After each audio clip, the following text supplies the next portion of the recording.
Final here at the Mexico Major is about to begin. It is a battle between the two Brazilian powerhouses of Team Liquid and Team One. Team Liquid finally potentially having a chance to pick up a very coveted win now that their rivals NIP have been destroyed in the group stages. They didn't even have to do anything. Yeah, I mean, NIP kind of fell flat on their face in the group stage. That's but an understatement. Brazil is still strong. I mean, Brazil is not a one-team region, so they're always going to have a team fighting for those grand finals, and it'll be either Liquid or Team One today. Both semifinals, we have two teams that are very familiar with one another's playstyles overall. So the question becomes, do you do what you did back in BR6 if you're Team Liquid or Team One, or do you find a way to change up your entire game plan for the semifinal?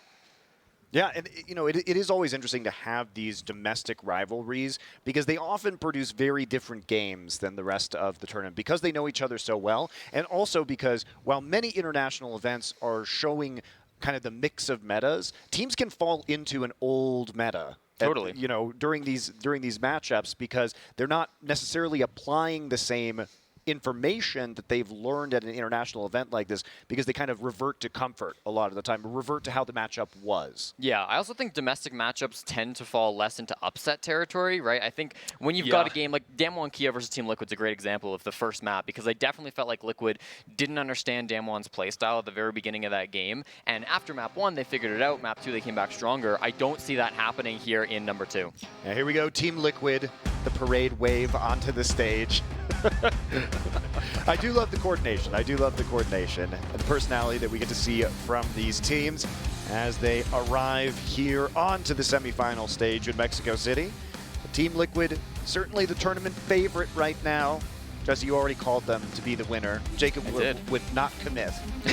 Not quite yet, no. Not quite yet. And listen, I can change my mind. I want to see that second semi before I call it. Of course, Okay, yeah. okay. You're allowed to change your mind. I just asked for an early favorite. Sure. And then once you get more information, I want your more nuanced opinion. Well, if we're talking early favorite, then yeah, absolutely. I would put Liquid over. I'm not going to commit to anything prediction-wise at the current minute. But Jesse had a good point. The fact that we're back into a regional basis for both these squads very much means that you can look at what they do in Brazil as a reasonable expectation of what's going to happen for this matchup, rather than looking at, oh, we haven't seen these two regions play for a long time, and then kind of do some more guesswork. In this case, it's absolutely Liquid over One, at least for the current minute. All right, well, Team One here as well, and they've had a very unlikely road to arrive here. They're all business today. Nice. Loving the shorts. I think shorts and no mustache. That's what you need. That's the Alamau power big up. shorts. Yeah. I love Listen, Alamau's a star. He can wear whatever he wants. I think he looks good. No, I agree. He's rocking it. All right, so Team One, they're on a 6-map win streak right now. So even though they struggled losing their first 3 maps of the tournament, they hit an amazing groove and haven't lost since, just clutching it out at the group stage and then dominating 2-0 in their quarterfinal matchup.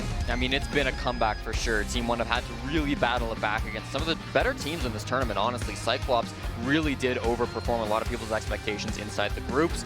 In that quarterfinal matchup as well, they really did put on a good show against Dark Zero. So, I mean, Team One have had some tough games, but they've looked so good in every single matchup. The biggest point Team One have impressed me on so far is the fact that not only were they able to get the exact score necessary to guarantee themselves the tiebreaker game in groups, but they also won said tiebreaker game by a pretty wide margin. And now they're even all the way here to the semifinals, which is just a testament to how much they understand what pressure is on them, and they're trying to keep on pushing through it. They're not really fazed by anything that might happen in terms of whether it's a quarter or a semifinal or how crazy the pressure is. They will perform every single time they need to perform, and that's been proven, especially because of the tiebreaker scenario. Halfway through day 2, it's like something clicked in the minds of Team One, and their momentum has never stopped since. We're basically going to forget that Oregon game happened back on day 2 against Cyclops. Just wipe that from your memory. It didn't happen. Yeah. It's really interesting to see them mentally bounce back because they just looked so broken after some of these days. And of course, we got the Brazilian chants going on. It's going to be a loud semifinal in the studio. I can promise you that. They're going to be screaming at one another, and we won't understand a lick of it, but it's going to be really hype, I think. No, I will understand some of those words, but I will not be able to repeat them. Fair enough. All right, let's go into the map veto right now and see where we're going to be playing today. It is a best of 3. We are saving best of 5 for tomorrow for our grand final. So this is a pretty even map pool. I don't think there's anything that's going to be too crazy. Usually Team 1 will permaban Clubhouse, so I'm interested to see if they try to repeat that against Team Liquid. It hasn't been a permaban for the longest time. They did play it back on stage 1, but recently they have been banning that a lot. I want to see if they ban Club. They're going to stick to their guns. They're banning out Clubhouse. So other than that, I really didn't think there was anything that either of these teams needed to do. The Villa ban is kind of strange because Team Liquid, that was actually the most dominant result they've ever had against Team 1, was on Villa.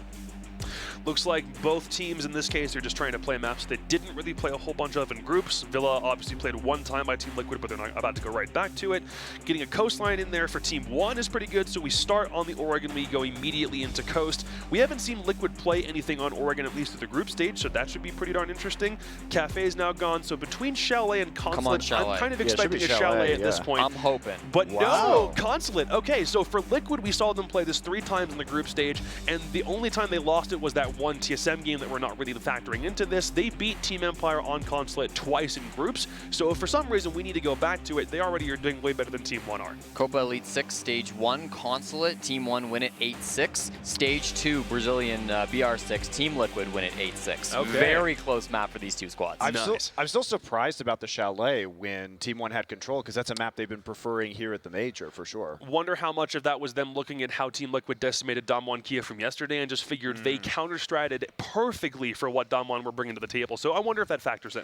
So when we look at Oregon, too, as Team Liquid's pick, I'm curious what you guys think about this from Team Liquid's own strength versus the fact that this was the map that really was quite embarrassing for Team 1 when Cyclops pulled out the Kavira and basically tilted them into oblivion.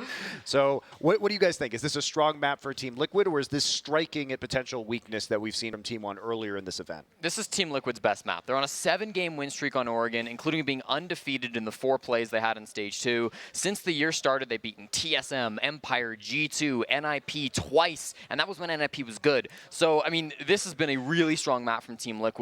Team 1 loved this map too, though, and that's why I was a little bit surprised that they did pick it for their very first map. Obviously, yeah, they got rolled by CAG 7-2 in the group stage, but since the year started, they played it 19 times. It's their by far most played map. There will be a lot of VODs for Team Liquid to look at, but Team 1 are very comfortable there as well. First map is absolutely going to be a banger, especially given the tendencies for both teams to play this very frequently. I'm looking forward to seeing how Liquid brings this out as the first time they've ever played this. Even in groups, they didn't play it. They haven't touched it in semifinals, so this is the first time we get to see it. And for Liquid's playstyle, where I think it very much leads into swing or be swung, these guys are going to swing and they're going to win most of their gunfights in those close quarters environments. Well, here you go, the Team Liquid roster. You might as well say these guys have arrived at this point in time. Anything less than a tournament win here would be a disappointment for this roster. Yes. Their longtime nemesis NIP, who has constantly defeated them, knocked them out in the finals of the 6th Invitational. They didn't even have to deal with it this time. Shout out to Damwon Kia for crushing them in the group stage, thereby eliminating the main threat to Team Liquid. Right. I mean, the main threat might have been gone, but that doesn't mean that Liquid had an easy road here by any stretch of the imagination. They had a little bit of a slip in Copa Elite 6, and because of that, they entered as a 3rd seed, which is the reason why the Group of Death existed as the Group of Death.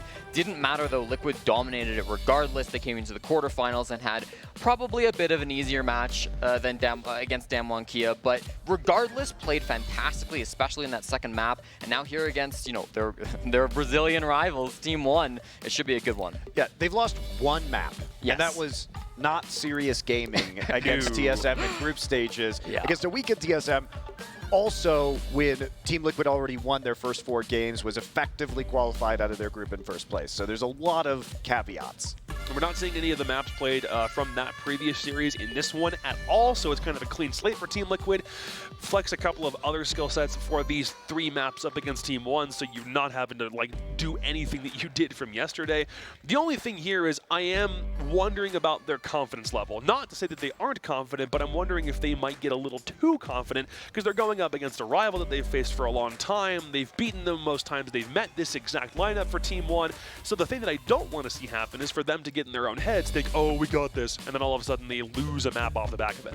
And don't forget, Team Liquid might not be known as the best team in Brazil right now, but it wasn't that long ago that Atlantic City happened and Team Liquid were the very first Brazilian champions ever. Oh my gosh, that Atlantic City was so long ago, it's almost not relevant. The meta was so different. Hey, you can't ignore the history. That's true, but that was back when Zig was on this team. And you made me sad just remembering he retired, bro. Come on. All right, but the new star of this team right now has been Palu, obviously. Coming in, he's the reigning MVP of SI. He is the leading candidate, as you say, for MVP here as well in Mexico City. Tell me what makes him so incredible. Palu's a gunner. I mean, there's really no better way to put it. He's a gamer. He's a gamer, he's a gunner, and he's the one who's going to probably lead Team Liquid to a victory in this matchup. I think going into this event, I was really impressed by his roam game. I mean, he gets so aggressive on those defensive operators. He loves to run around the map, make the whole map his circus, and have a fantastic time with it. I think his roam clear has actually been the star of the show at this event. He's really good at just finding out those little players that are sneaking around the map, doing exactly what he does on defense, but punishing them for that same aggression. This man is a masterclass in how to play Yana. Look at any game that he plays, look at any replay that you're able to scrounge up from the internet, and you will understand just how much impact he's got. With that one op, he used to play Ashe, or it was Zoe, whatever it might be. Yana is his baby, and he uses her to full effect every map. I want to highlight a couple of these kills because it's actually nuts. Look at this KD, 97 and 45. He's plus 52. That's insane. That's the best in the tournament. I mean, just his last match, which was a playoff match, he was 24-9 in 2 games alone. Yeah, to be like a comparison, the best player on Team 1 in terms of KD is Levy. Levy is plus 28. That's the 3rd best in the tournament, but that's literally almost half of what Palu has done in terms of his plus minus. It's ridiculous. I love the guy. I really do. And I think everyone kind of became a Palu fan, or just a Team Liquid fan, especially when the 6th Invitational came around and he had some familial trauma that he had to get over. But the thing about that is he still went through the 6th Invitational in spite of that very obvious mental handicap and played his brains out. It was nutty, the fact that he was able to stick through probably some of the worst news that he's ever received, still managed to have an MVP performance and make sure that when it came down for Team Liquid, it was the last map where they finally ran out of gas. This team with Palu at the helm is nuts. Yeah, and losing and being the MVP is a very significant feat in and of itself. Let's move our sights over to Team 1 right now.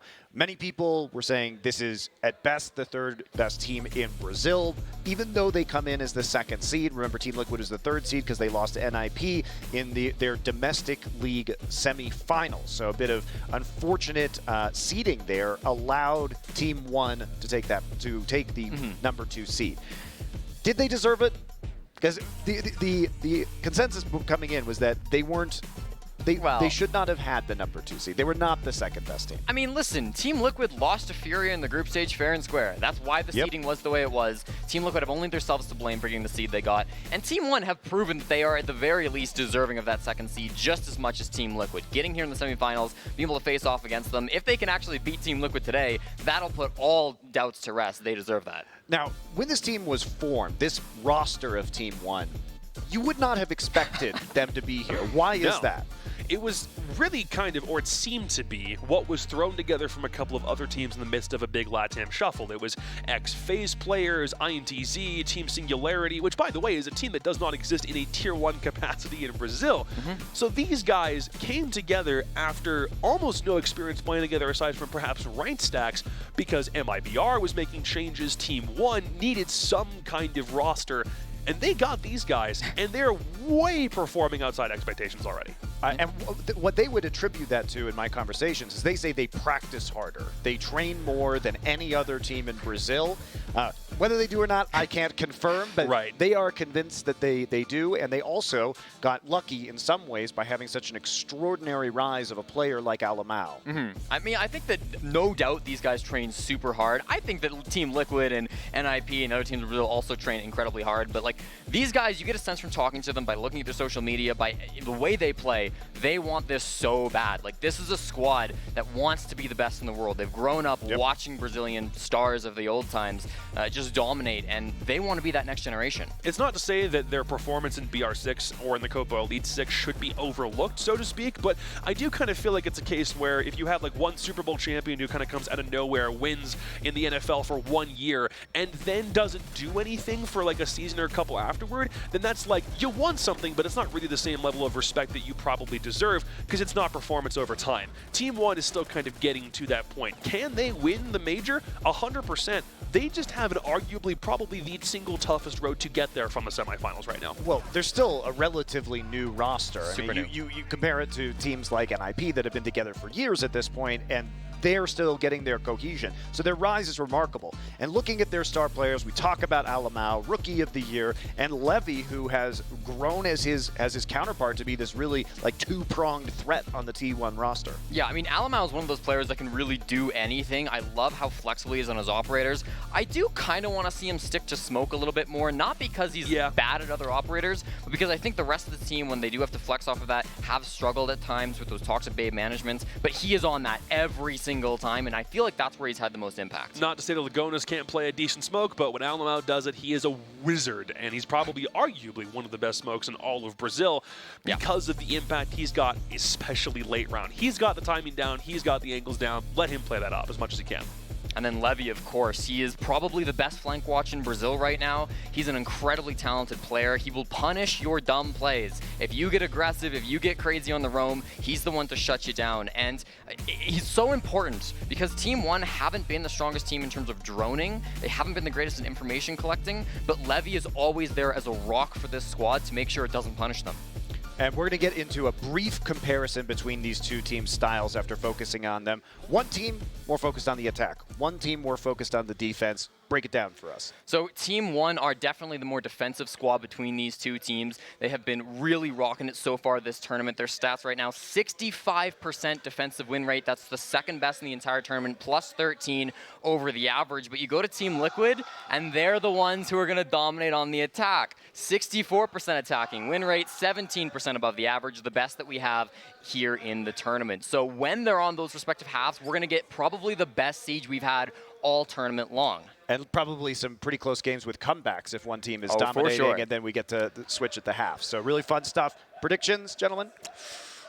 Want to go first? Yeah. Yeah, I mean, there will be a day that I say Team One is the best team in Brazil. I have no doubt about that, but it's got to be Liquid today.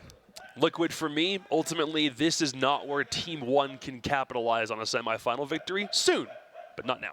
All right. May not be their time yet, but it is time for the casters. Blue and Stokes will be here to bring you all of the action.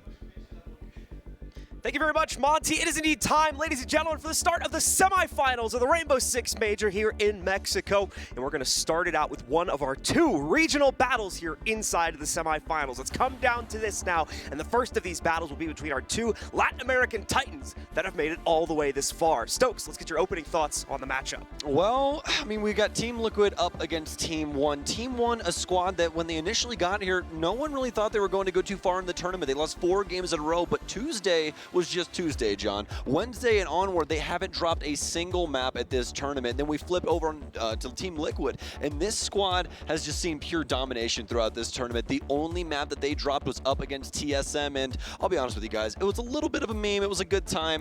And was that a point where they'd already pretty much secured their position in the group? They were just chilling on Consulate. They were chilling on Consulate. It was pretty fun to watch, but in between these two squads right now, John, I'm expecting so much action. We got 2 LATAM teams, and I'm ready for it. Let's get into it, ladies and gentlemen. Our first of our 3 maps is going to be Oregon. We're diving deep into it right now as we get started with the first semifinal. Our first finalist to be declared now, and later we'll have a victor between our European matchup as well to set up the grand finals for tomorrow. Let's get into it, though, between Liquid and Team One. One of my favorite regions of all time to commentate, especially when we get to be in the same room, because the energy is just infectious. We haven't even gotten through the band phase yet, and everyone is already being loud and proud about what is possible here. So Habana going to be removed off rip here for Oregon, just simply for the hatch work as well as that ranged hard breach. But either way, Ying also going to be coming in here for Liquid. Want to make sure they don't have access to that harsh utility on offense. Yep, Ying getting knocked out there. Ying's become more and more of a common pick, especially on maps like this, specifically for the basement attack. We've seen it used in other places too. Kaid going to come out as well.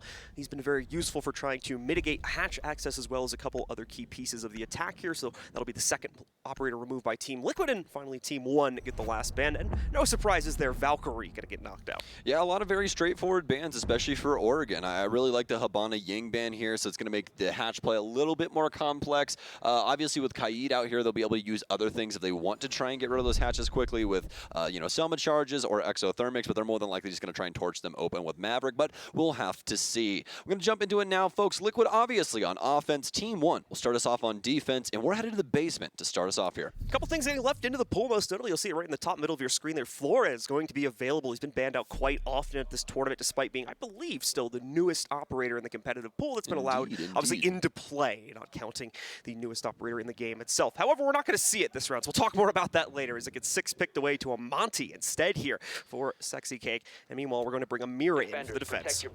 This is something that you are going to be seeing pretty often here from Liquid for Sexy Cake. As well, we do have our community poll, ladies and gentlemen. We want to go ahead and encourage you to submit your vote. Which Brazilian team will secure a spot in the grand finals between Team Liquid and Team One Esports? Go ahead and submit your vote, whether it's here in the Twitch chat, over on any of our social platforms. We'll have results a little bit later on, and more importantly, we'll see if you guys were right. Results may vary. We can't guarantee anything. There is no guarantees inside of a game like this. This is a tough one, right? It's a Inter-regional toughie. matchups all day today. Like the Des was saying, I think that these generally tend to drift a little bit further away from upsets because these teams know each other so well, but Team One, man, has been given us such a solid performance outside of the groups. It's hard to argue against their potential to maybe cause at least a little bit of an upset against Team Liquid. Yeah, and that's where the fun's going to come in for watching this game from home, is the fact that we get to see Liquid try to dissect Team One, where a lot of squads have not been able to do so over the last 5 days. This is going to be a big change up inside of pacing for them as well, going up against the powerhouse of Team Liquid. And back to the point I was making before with Sexy Cake and that 6 pick over to the Monty, this is something that we see very often for him, not just the Monty, but just outlandish operators in general. He usually has a carousel of operators he just constantly rotates through all of the time. He's usually the one adjusting for Liquid to bring something new that could possibly have a higher effect inside of a round. We're about 45 seconds in now, folks, as we see the initial clear of the building here. Team Liquid trying to clear from small tower side across, and actually 2 Team One members trying to play very close inside of Freezer Stairs, but they're going to have to back off here as Sexy Cake, just too much pressure with this Monty. Sexy Cake going to continue to push down. Levy will have no choice but to fall back as a result of that, going all the way outside of Freezer instead. And you'll note this is very early in the round, so it's not going to be too surprising to see Sexy Cake giving up that position relatively quickly and falling back. He will need teammates to make sure that this is going to be supported well. Optimally, opening of the hatch that goes down to Freezer as well, but that'll be more of a secondary objective here for the team. And we can see that actually getting taken care of now here by PSK, now that they've cleared out most of the first floor.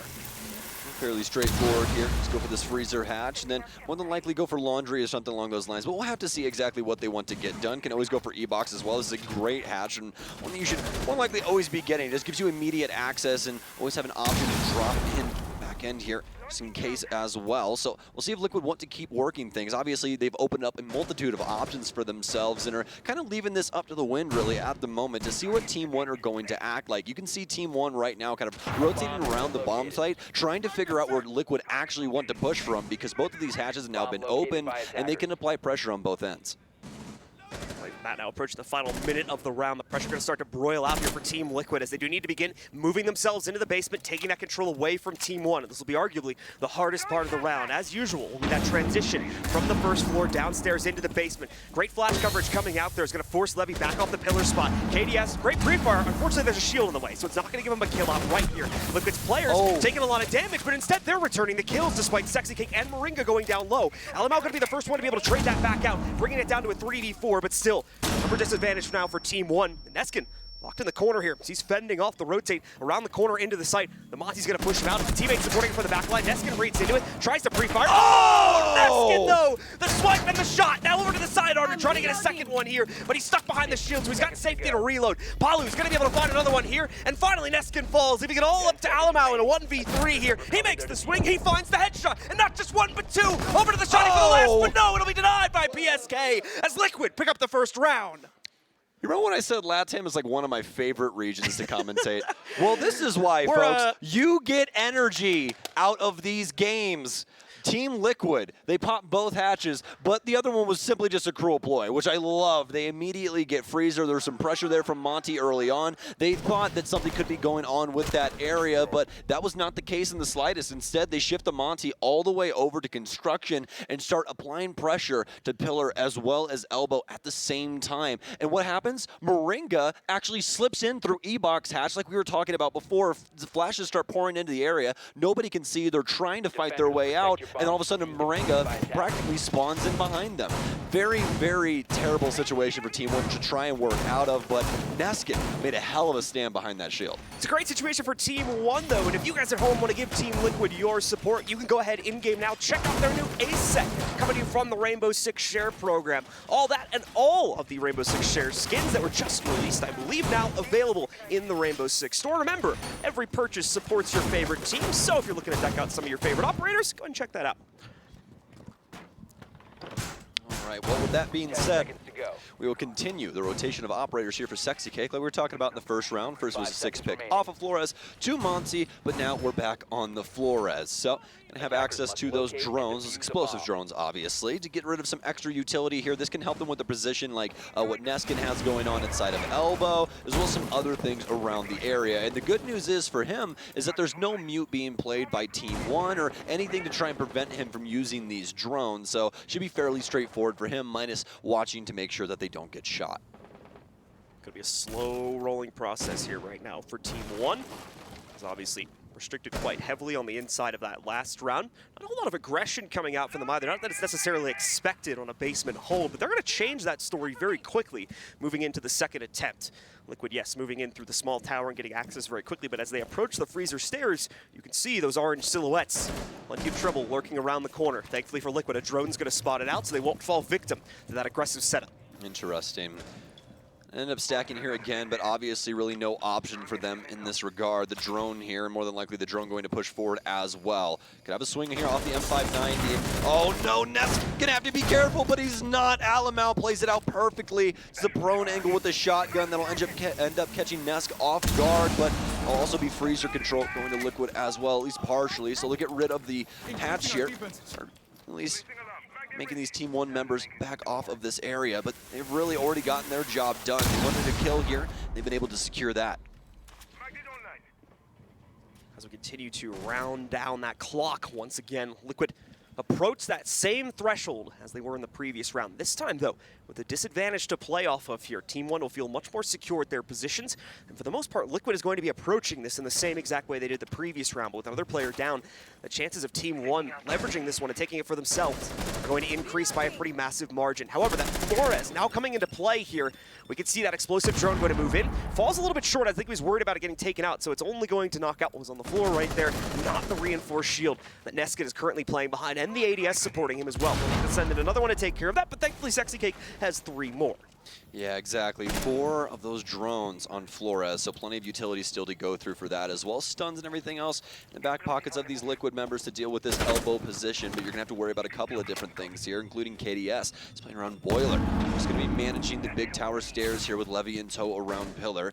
Kind of got the defensive matrix set up here, but now starting to run into some issues. An extra reinforcement here, or exactly what is the play? We'll have to see, but it seems like the rotation is going to stay open, but now Liquid start to pop off, and this is where things get scary for Team 1. You got the early frag, but now Liquid starting to get control decently early here. Yes, it might be 20 seconds, but that's infinite time inside of the siege moments, especially when you have Palu gunning like that. 2 kills down, Team 1 with only 2 members remaining. Lagonis with a wide spray will take down Moringa and Pillar, but oh no, Lagonis with 2. Palu can't get it done either. Alamau with a strong position as well. He'll start using the smokes to his advantage. Alamau will take down the diffuser. PSK dies, and Team 1 get their first round. A fast response from Team 1 as they quickly learn from their mistakes, bringing in just a tiny bit of extra pressure inside of the early round, and it translates them into an early advantage for the extra kill that you'll see on the replay right now there. Following that, they're able to pull off that same site defense, and this time with the advantage, trade their way out towards a win to be able to lock down that basement site and move on to the next one, which is going to be upstairs. Alamau once again showing why he's probably the best player on Team 1. His positioning right there paramount to the success of Team 1. They had to try and prevent that plant, and he was the only one that was going to be able to do it in the moment. Fantastic from him, especially for the adjustment into elbow to play his life more safe. Able to rotate out and find that frag onto PSK as well, just to guarantee things. So moving forward, we're going to be headed away from the basement as Team 1 have finally gotten around on the map. We're going upstairs to dorms. We'll see how the Dorms defense favors Team 1. This will hopefully enable, once again, that greater capability to play into things more aggressively, more freedom to roam around the map without having to worry about being able to rotate back in an appropriate amount of time here. We'll see once again as Team Liquid needs to suss out this setup as well and figure out the right path forward. We'll take a look and see if Team 1's doing anything a little bit more forward here, a little bit more in the face of Team Liquid. We've seen a lot more strategies recently, such as trying to set up in areas like the bedroom and whatnot, but I don't think we're seeing much of that right now from Team 1. I think the only thing that we could possibly see here, John, that could be pretty unique is we could see Team 1 going for some things with some presets here. They do have the proximities, so you can always see something interesting happen with these, whether it be a preset nitro cell or just a lineup or what have you, but these are definitely just little beepers that could be annoying every once in a while. When they originally got released, not a lot of people liked them all too much, mainly because they require coordination. So inside of competitive Siege, they can pack quite a wallop. Seen Levy bring those for the previous 2 rounds as well, I believe, as Liquid got caught pushing down the back stairs as a result of one of those. But regardless now, Liquid are out and about, already clearing out the small tower area once again in order to get their staging point over by the white stairs. Unfortunately, it won't be as free as they believe, as Neskin is still holding things on a rotate between the kitchen as well as on the inside of security there. They will have to either force him back to rotate back upstairs or kill him in some way. They want to try and get access towards that staircase to use it as one of their main pushing angles here. Aside from that, we can expect some pressure to come in over towards the big window if that is indeed going to be the route. Not seeing much lead itself over towards the big tower, so more than likely not going to have much in the way of an attic push going on right now. Instead, that secondary angle will more than likely come through the master bedroom, as we can already see Liquid sending in 2 drones to check it out. Yeah, Liquid with a lot of info game here, especially with Flores and Yana together. Obviously, explosive drones have a timer on them, but still able to use those for some information. And Gemini, always a positive boon for the offense. Although, doesn't seem like Liquid want to be pushing too deep into this bottom floor just yet. We assumed it was going to be a quick clear here, but definitely not the case. Instead being very, very controlled with their aggression and making sure they do not overstep. You can see Neskin's got a heck of a lineup here through security door, just simply waiting for somebody to try and walk in through the hallway. But in a way, Team 1 just being quite patient right now. Do not want to try and overextend into Liquid either, because last time that happened, well, the picks started going the way of Liquid, and they ended up putting themselves into a pretty scary situation overall. As for Liquid, though, it's still set up on both ends here. They're able to get Master open and at least negotiate for that. Moringa's going to have flank watch set up here for the with the air jabs and start droning forward with Sexy Cake to try and get rid of some of this utility in sight. Still very much an emphasis on the drone game to figure out the exact nature of the setup here from Team 1. Levy probably going to be the most dangerous proponent of this push, working its way in from the bedroom right now, as we'll be able to take out at least some of the resistance on the ground. Still going to be at least 1 magnet in the top right corner of the room that will eat up probably a flashbang or 2 that they end up chucking in here. But remember, they've got the breach in through the walk-in closet as well to try and play from. The rest of Liquid still focusing on a white stairs and big window play, but it's not looking like they have the greatest capability to move forward. Another explosive drone goes off. That'll deal with the extended position for the attic player here. Alamau trying to get aggressive to move himself over onto the inside of the game, but so far only 1 kill coming in for Palu. However, aside from that, no time really left here, as oh no, Alamau overextends, doesn't realize there's an air jab sitting inside of the connector. That's another one down for Team 1, but the time continues to grow lower and lower here. Will Liquid be able to get themselves in and find the plant? It's looking likely now, as Sexy Cake's already halfway there. Denial on his support, but they can't find the plant, so it goes down, and now Neskin and Levy must retake. Oh no, well, a quick kill here from Palu. Quick answers from Liquid overall, and now down to Levy inside of a 1 versus 4. Attic position currently, but not much room to breathe, and Nesk will snuff out the flame. Team 1 not able to get it done, and Team Liquid jump ahead here once again. So, Team Liquid continue to rebound as they did in that first round there as well, or bounded themselves forward anyway, as they take the lead away from Team 1 after another successful attack there, this time upstairs against the Kids' defense. For Team 1, they are choosing not to stick around on that. They'll move immediately towards a new site. They don't want to rerun the same saga that just happened in the basement and trade these rounds back and forth as well. Liquid, despite the very low time and the fact that they were completely outside of the site still with about 15 seconds left and only 1 kill on the board, they make it happen regardless there. They had full confidence confidence in their push, and Team One was the one that was lacking that confidence, it seemed, to try and stop it. Liquid is just one of those teams where if you give them time and they're able to set up, you're going to have a lot of problems. Every time on Execute, I hope you guys have noticed inside of the game so far, they end up getting like a 2 to 3K inside of that initial entry, and it puts Team One into a really bad spot. They're not really able to battle back in the way that they want to. That's why Alamau was getting so aggressive there, because he knew if he got a pick onto Liquid, that more than likely shore up that side of the map. Because what they did is they ended up using that pressure from Master, get the wall open. They obviously have Nesk as well as I believe Palu working that small tower side of the map. Nesk is going to hold down low to make sure no one can rotate into small tower and try and get up behind Palu and flank him, and he's just holding things down on double window. And the reason that he's doing that is because there's so much area to try and work inside of the dorm space in general for the defense that if you're holding onto that window, it limits a lot of the potential to try and swing out and deal with a couple of these different areas up top. There's only a couple of areas in which you can actually maneuver yourself to try and fight those positions for Master. So very well done from Liquid there. They obviously push forward with Nesk after that, right up white, and he's able to get a frag onto Alamau as well. So they just continue to dissect where Team were inside of the site, and it just worked out so very well for them. So we're going to see Team One still maintain some upstairs control now inside of this downstairs defense. It's a much more direct one as well, so Liquid has a very short checklist of things they need to take care of before they're going to have the capability to at least start their push. The problem is a lot of secondary things they might want to try and handle before they are going to be so bold as to go for it, such as the upstairs hold, as well as this extension into the showers. And here we go once again with Sexy Cake. This is the third operator now that he's played, and he's going all across the spectrum, John. This is a sign of an amazing Siege player. He's on Maverick, he's on Monty, he's on Flores, and every single one of the operators that he's playing works, and he does it very, very well. Even though he's 1-1, he's still got that plant. He's been able to do a lot for his squad thus far. Pretty unique here, pretty unique setup when it comes to Team One setup here, mostly because of the site that they chose in between the two that are available. You either have Kitchen Meeting or Kitchen Cafeteria. Kitchen Cafeteria, the less defendable of the two, obviously still workable, otherwise Team One wouldn't go here, but the biggest thing is these walls. These walls are easily accessible from the offense, and they're not easily defendable by the defense. KDS might run into a couple of issues here inside of Shower, but this is a very pivotal area to be playing in general. He really needs to make a stand here, and if this goes by the wayside, this is more than likely going to be problematic for Team One. Really like the setup that they have going for Shower Hallway as well, just to limit Liquid from actually flushing out and getting another angle on the Team One Shower player. Yeah, the Shower wall getting torn apart a little bit too quickly here, so Sexy Cake gonna have free reign to move himself forward into that now. Flash is supporting him almost a little bit too much there as well, as quickly cracks out the glass on the bulletproof camera there. Make sure they can't get any useful info from it. Oh, and a nice catch as well from Sexy Cake right there, as the Yokai rolls right past him. It was trying to be set up in the site to deny the first plant attempt. Not going to work out. Second Yokai moving in now. Sexy Cake still watching. He's going to catch that one too as it gets destroyed there. Alamau wants to make an aggressive swing and try to at least put some posturing forward as they're trying to stem the tide as Liquid gains so much control, and now we're pretty much ready to go for the assault on the site here.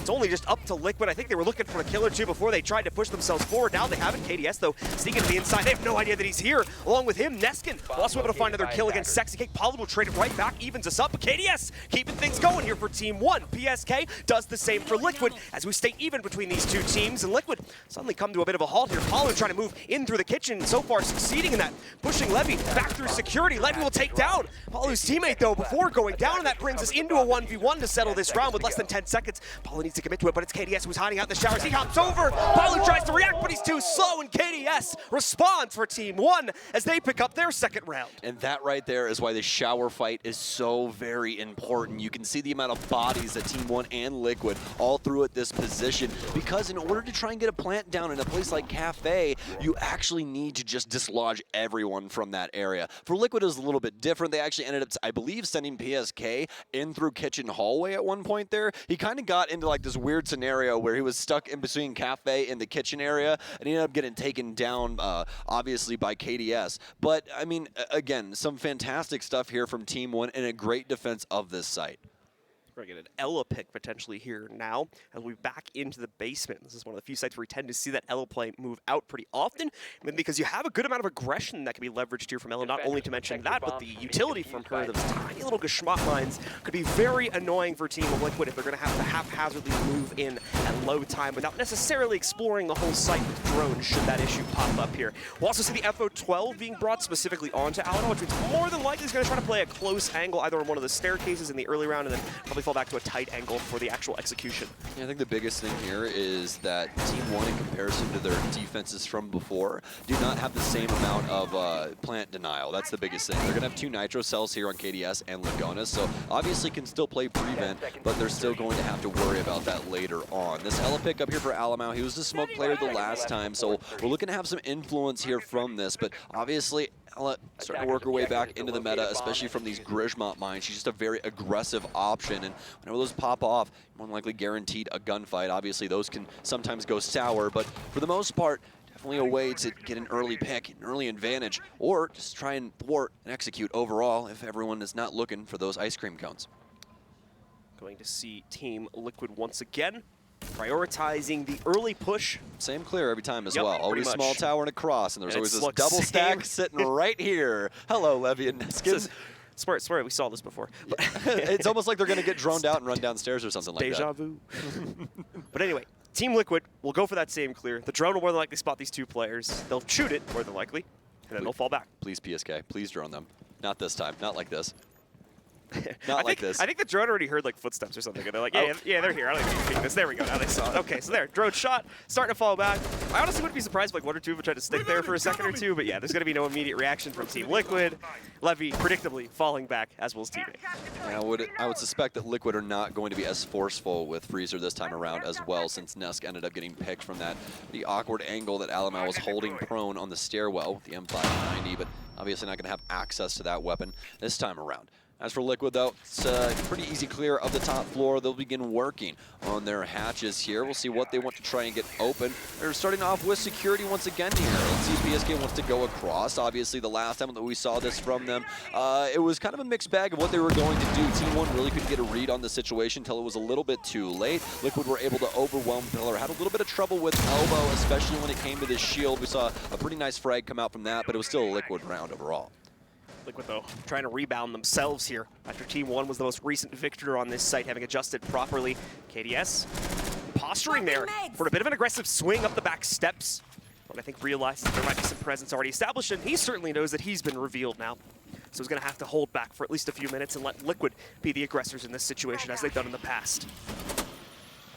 Levy capturing some things with those discs. KDS going to take a little bit of damage, but with 45 seconds remaining, Liquid have got to do something here. They've cleared out so much utility. The drone game's still strong as well. They just have to decide where to strike first, and it's looking like it's going to be this Pillar execute once again. Trying to drop as many of these drones in here right now as possible is Sexy Cake, as he's going to get rid of as much utility around the area. Oh no, Alamau starting to stack some Grishmots as well, and this is starting to seem like the answer that they wanted. Frag grenade out, wasn't ready for that. Morenga goes down as well. Palu has to try and hop in and assist Pillar, but oh no, he's not ready for KDS and Boiler, but it's traded out by Nesk. Such a close battle between these 2 teams as it comes down to the 3v3. Once again, Liquid going to be pressed for time as they must force their way into the site. They're given access to the back angle here. Neskin is still going to have the opportunity to shut down PSK, and he'll succeed in it. That's case down. More than likely the round right there here, but still Liquid are going to try to frag it out anyways. Everything falls to Sexy Cake, and he too will fall to Neskin as he rips everyone to shreds in the late round. Nobody's looking out for the ice cream cones, John. They just walk right into the Grishmots and have so much trouble trying to get into sight after the initial botch of E-Box.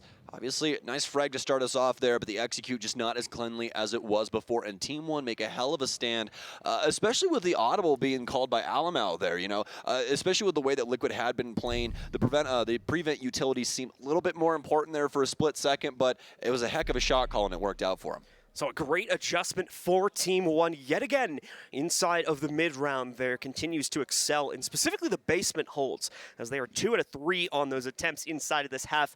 Only one more round 2 attempt here for Team 1, however, as they're going to go back upstairs one more time. This will be the second attempt on this site with only a loss, unfortunately, so far in the half.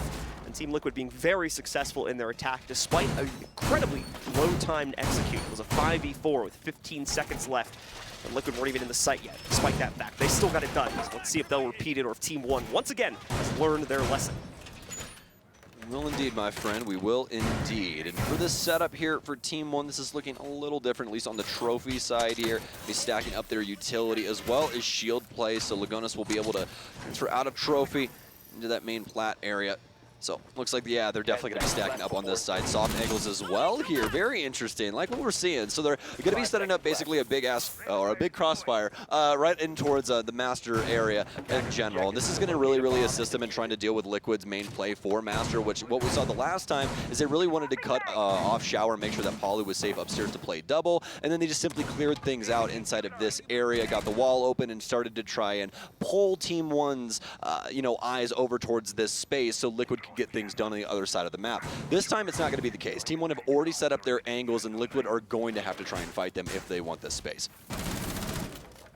As we see what exactly Liquid will be trying to shift in towards here in the first couple of seconds. I'm expecting not too much of a surprise here, as once again Liquid found success on their strategy the last attempt, and it's already looking like they're going to rerun that same strategy. Possibility of maybe a little bit more presence towards the big tower. However, without a Maverick in play, I think that's pretty unlikely for the most part, and more than likely we're going to see that same type of clear deployed by Liquid yet again. And I think so far I'm pretty right on that, as we've got the small tower as well as master pushes being built up now by this attacking roster. Looks like we're going to also have some air jabs down here as well with the bottom white possibly, or just simply the angle being held. We'll have to see, but either way, it's still going to be quite a bit of assistance coming here from Moringa. What's up, friend? Interesting that the walk-in's been left soft this time. Well, it's for the angles, so that they can't actually get in off the master balcony. So like this is all set up to have that shield as well as that trophy area be supported with Alamau through this soft destruction. That's why they also set up the angles for the top of white, so you can see in through there and make sure that no one can possibly get anything done with the master closet without taking some heat. That's the entirety of this game plan for Team 1 right now. They do not want Liquid to have master control, and that's why Moringa is going to start moving in from Armory. They want to apply pressure in different areas. You can see the drone spinning up as well, and this is the beauty of Flores here. They set up a bunch of things to make sure that deployable shield position could be locked up, but it simply can't be done with ADSs and WMI discs. A little bit of robot wars there for Liquid too. They had to distract the player that was holding that angle with a few other drones to make sure they can actually sneak the destructive one in. Despite that fact though, aggression now over here on the first floor from Team 1's going to give them their first kill against Nesk. Moringa also taking some heat here. Palu actually rotating outside from the small tower over towards the big window, but no, Alamau with the hop out from the white stairs window is going to catch him instead. The first frag will finally ring out from Team Liquid, but it's shallow unfortunately. Levy's going to be able to immediately trade it. Once again, just one pick up for Sexy Cake, and he goes down, and a very solid defense being put up by Team 1 as they get in the faces of Team Liquid this time and shut them down to end the half. So Team 1 were just looking for a brawl that entire time. They start off over on the master side that we were talking about with those angles, but those are literally never used in the entirety of the round. Liquid doesn't even try to mess with that space, all except for Moringa for a little while, but he simply puts down an air jab and gets rid of the default camera. They try to throw it on over to the other side of the map, but not before Team 1 hop 2. They take down Nesk downstairs and transfer that into just a quick sprint up white and gunfights all over the place. Liquid not able to take most of them, end up losing out. So their offense is going to go 2-4 at the half, but now obviously going to be on the defense, and they too will start off in the basement. Bit of a defender-sided map, so it's not going to be too surprising. And more importantly for the Liquid fans out there, it's not the end of the world that they've gone down 2-4. Very easy for them to round back and come back here, especially if they can just pick up these first 2 rounds on the traditional sites that we normally see the defenders excel at. They've got a basement defense coming up. This goes well. We can almost pretty easily predict that they'll head upstairs towards the kids' defense, and if they win both of those rounds, well, we're right back into a close game here as we'll be tied up at 4-4 at that point. Obviously, we need to see success from Liquid before that can happen, so let's take a look at what they're doing for the basement set. Nothing's too surprising here. Mirror window is going to help out, and the assistance here, more than anything, going to allow them to get a little bit more aggressive when those initial peaks begin to come in from Team 1, as you can see here with the freezer angle they'll set up, as well as another one that Palu has a couple choices of where he wants to put this down, so we'll wait and see where exactly it's going to go, and it's going to be in the standard position here inside of the closet. Yep, layered utility here for Liquid as per usual when it comes to the basement. We're going to be using the Banshees to slow everyone down on the entry, smokes to deny space and or plant. Ness going to be making sure to put those mute jammers down to more than likely play spoils for the Flores drones, just make sure a couple of these positions a little bit more difficult for Team 1 to try and dispatch, and obviously Jaeger to protect those positions overall. So really solid setup here for Liquid, very straightforward, and probably a lot of things that most people have drawn up at home as well, but that doesn't mean that it doesn't work. That's the biggest thing. Liquid make these setups work all of the time, and this utility, and especially the way that they're using it, is very, very impactful. As for Team One side of the camp, though, they're going to be going with 2 hard breachers. This is something that we didn't see Liquid using for their basement offenses very often. Instead, they usually had Sexy Cake on Flores, as well as a round on Monty. So Team One going to have access to a heck of a lot more hatches than Liquid did when they were attacking the basement. They're still going to have the Flores in play as well, though, on Alamau, so that same capability to quickly deal with the utility setups that Liquid will certainly have deployed down here in the basement. Hatchwork being done now by Team One, as unfortunately for Team Liquid, they have chosen not to try and aggress against this here, so it is going to be pretty much free all day here for Team One to open up at least the 2 of these hatches, and we can already see Levy working on the 3rd and final one, likely the most pivotal one, too, if we see Team One go for the typical basement attack. Yes, indeed, my friend. That would be the most typical way to handle this. Construction, big tower, and E-box hatch all being a big part of this plan. With 1:30 left, Team One do not exactly have to jump immediately head first into the deep end of the pool, but doesn't mean that they don't have to or that they can't. But looks like I'm just going to start things off here with the drone game on the bottom floor. Just want to make sure that Liquid are in the positions that they are assuming that they are, and obviously this is going to be looking quite similar positioning-wise. PSK going to be playing right inside of the construction door here. Sexy Cake in elbow. He'll be holding the cross for now as stuns go out, more than likely backed up by a frag grenade soon enough, and yes it is. Neskin lining that up right now. Sexy Cake is going to get caught off guard. He won't. The mute jammer is going to get taken out as well, though, so it's going to give Alamau some space to work with his drones.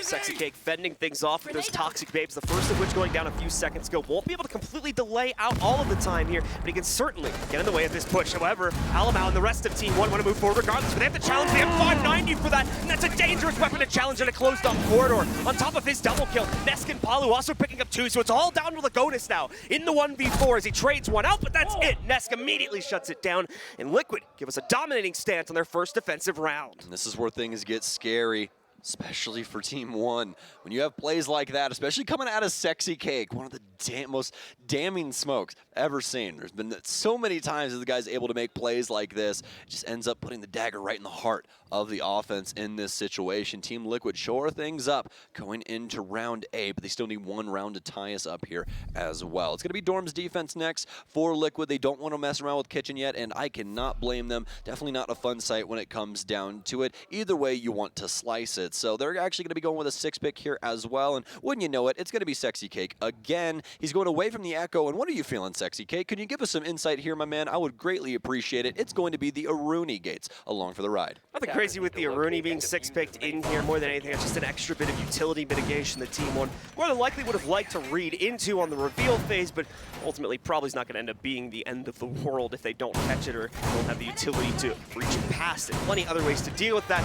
The most notable one being KDS's utility. The Gemini there can just run right through that and dissipate the laser gates for the timer. The biggest utility piece on here has got to be Alamau. Of course. The biggest utility piece has got to be Alamau, my friend. And the reasoning is because Thatcher somehow made it through the ban phase. We don't get to really see him that often because his ban rate is so unbelievably high, but he's going to be crazy impactful for this round, especially that Alamau has taken him because of the amount of electronic utility that the defense has. In fact, every single piece of defensive utility that you're looking at right now that you would find annoying, ADSs, laser gates, banshees, mute jammers, all affected by EMPs. So that's pretty big when it comes down to it. Obviously, Moringa can also be affected by that, but that's such a rarity when it comes to toxic babes. It's gotten to a degree here now where even when Thatcher is left in the pool here, quite a few teams have kind of worked him out of their lineups now because they just expect him to be banned. So there's already been a couple games this tournament, I'm pretty sure, where even though Thatcher was left in, his pick rate was like really low, or we just didn't see him. Nobody knows how to play around him anymore because he's banned so often.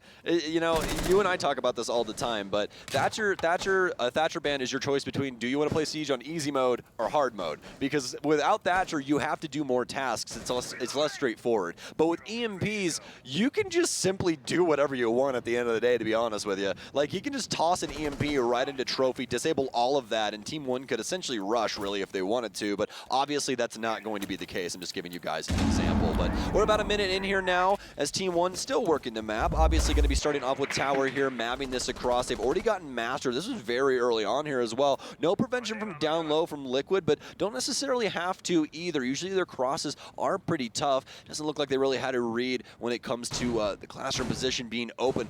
The fact that they could possibly get down there, but also Team One making sure to cover that up as well. We can see that drone sitting on the hatch there for Laundry, just to make sure no one was in the area. But Liquid still going to have these two bodies down low, just to make sure they can possibly get some Nitro Cell kills if Team One aren't aware.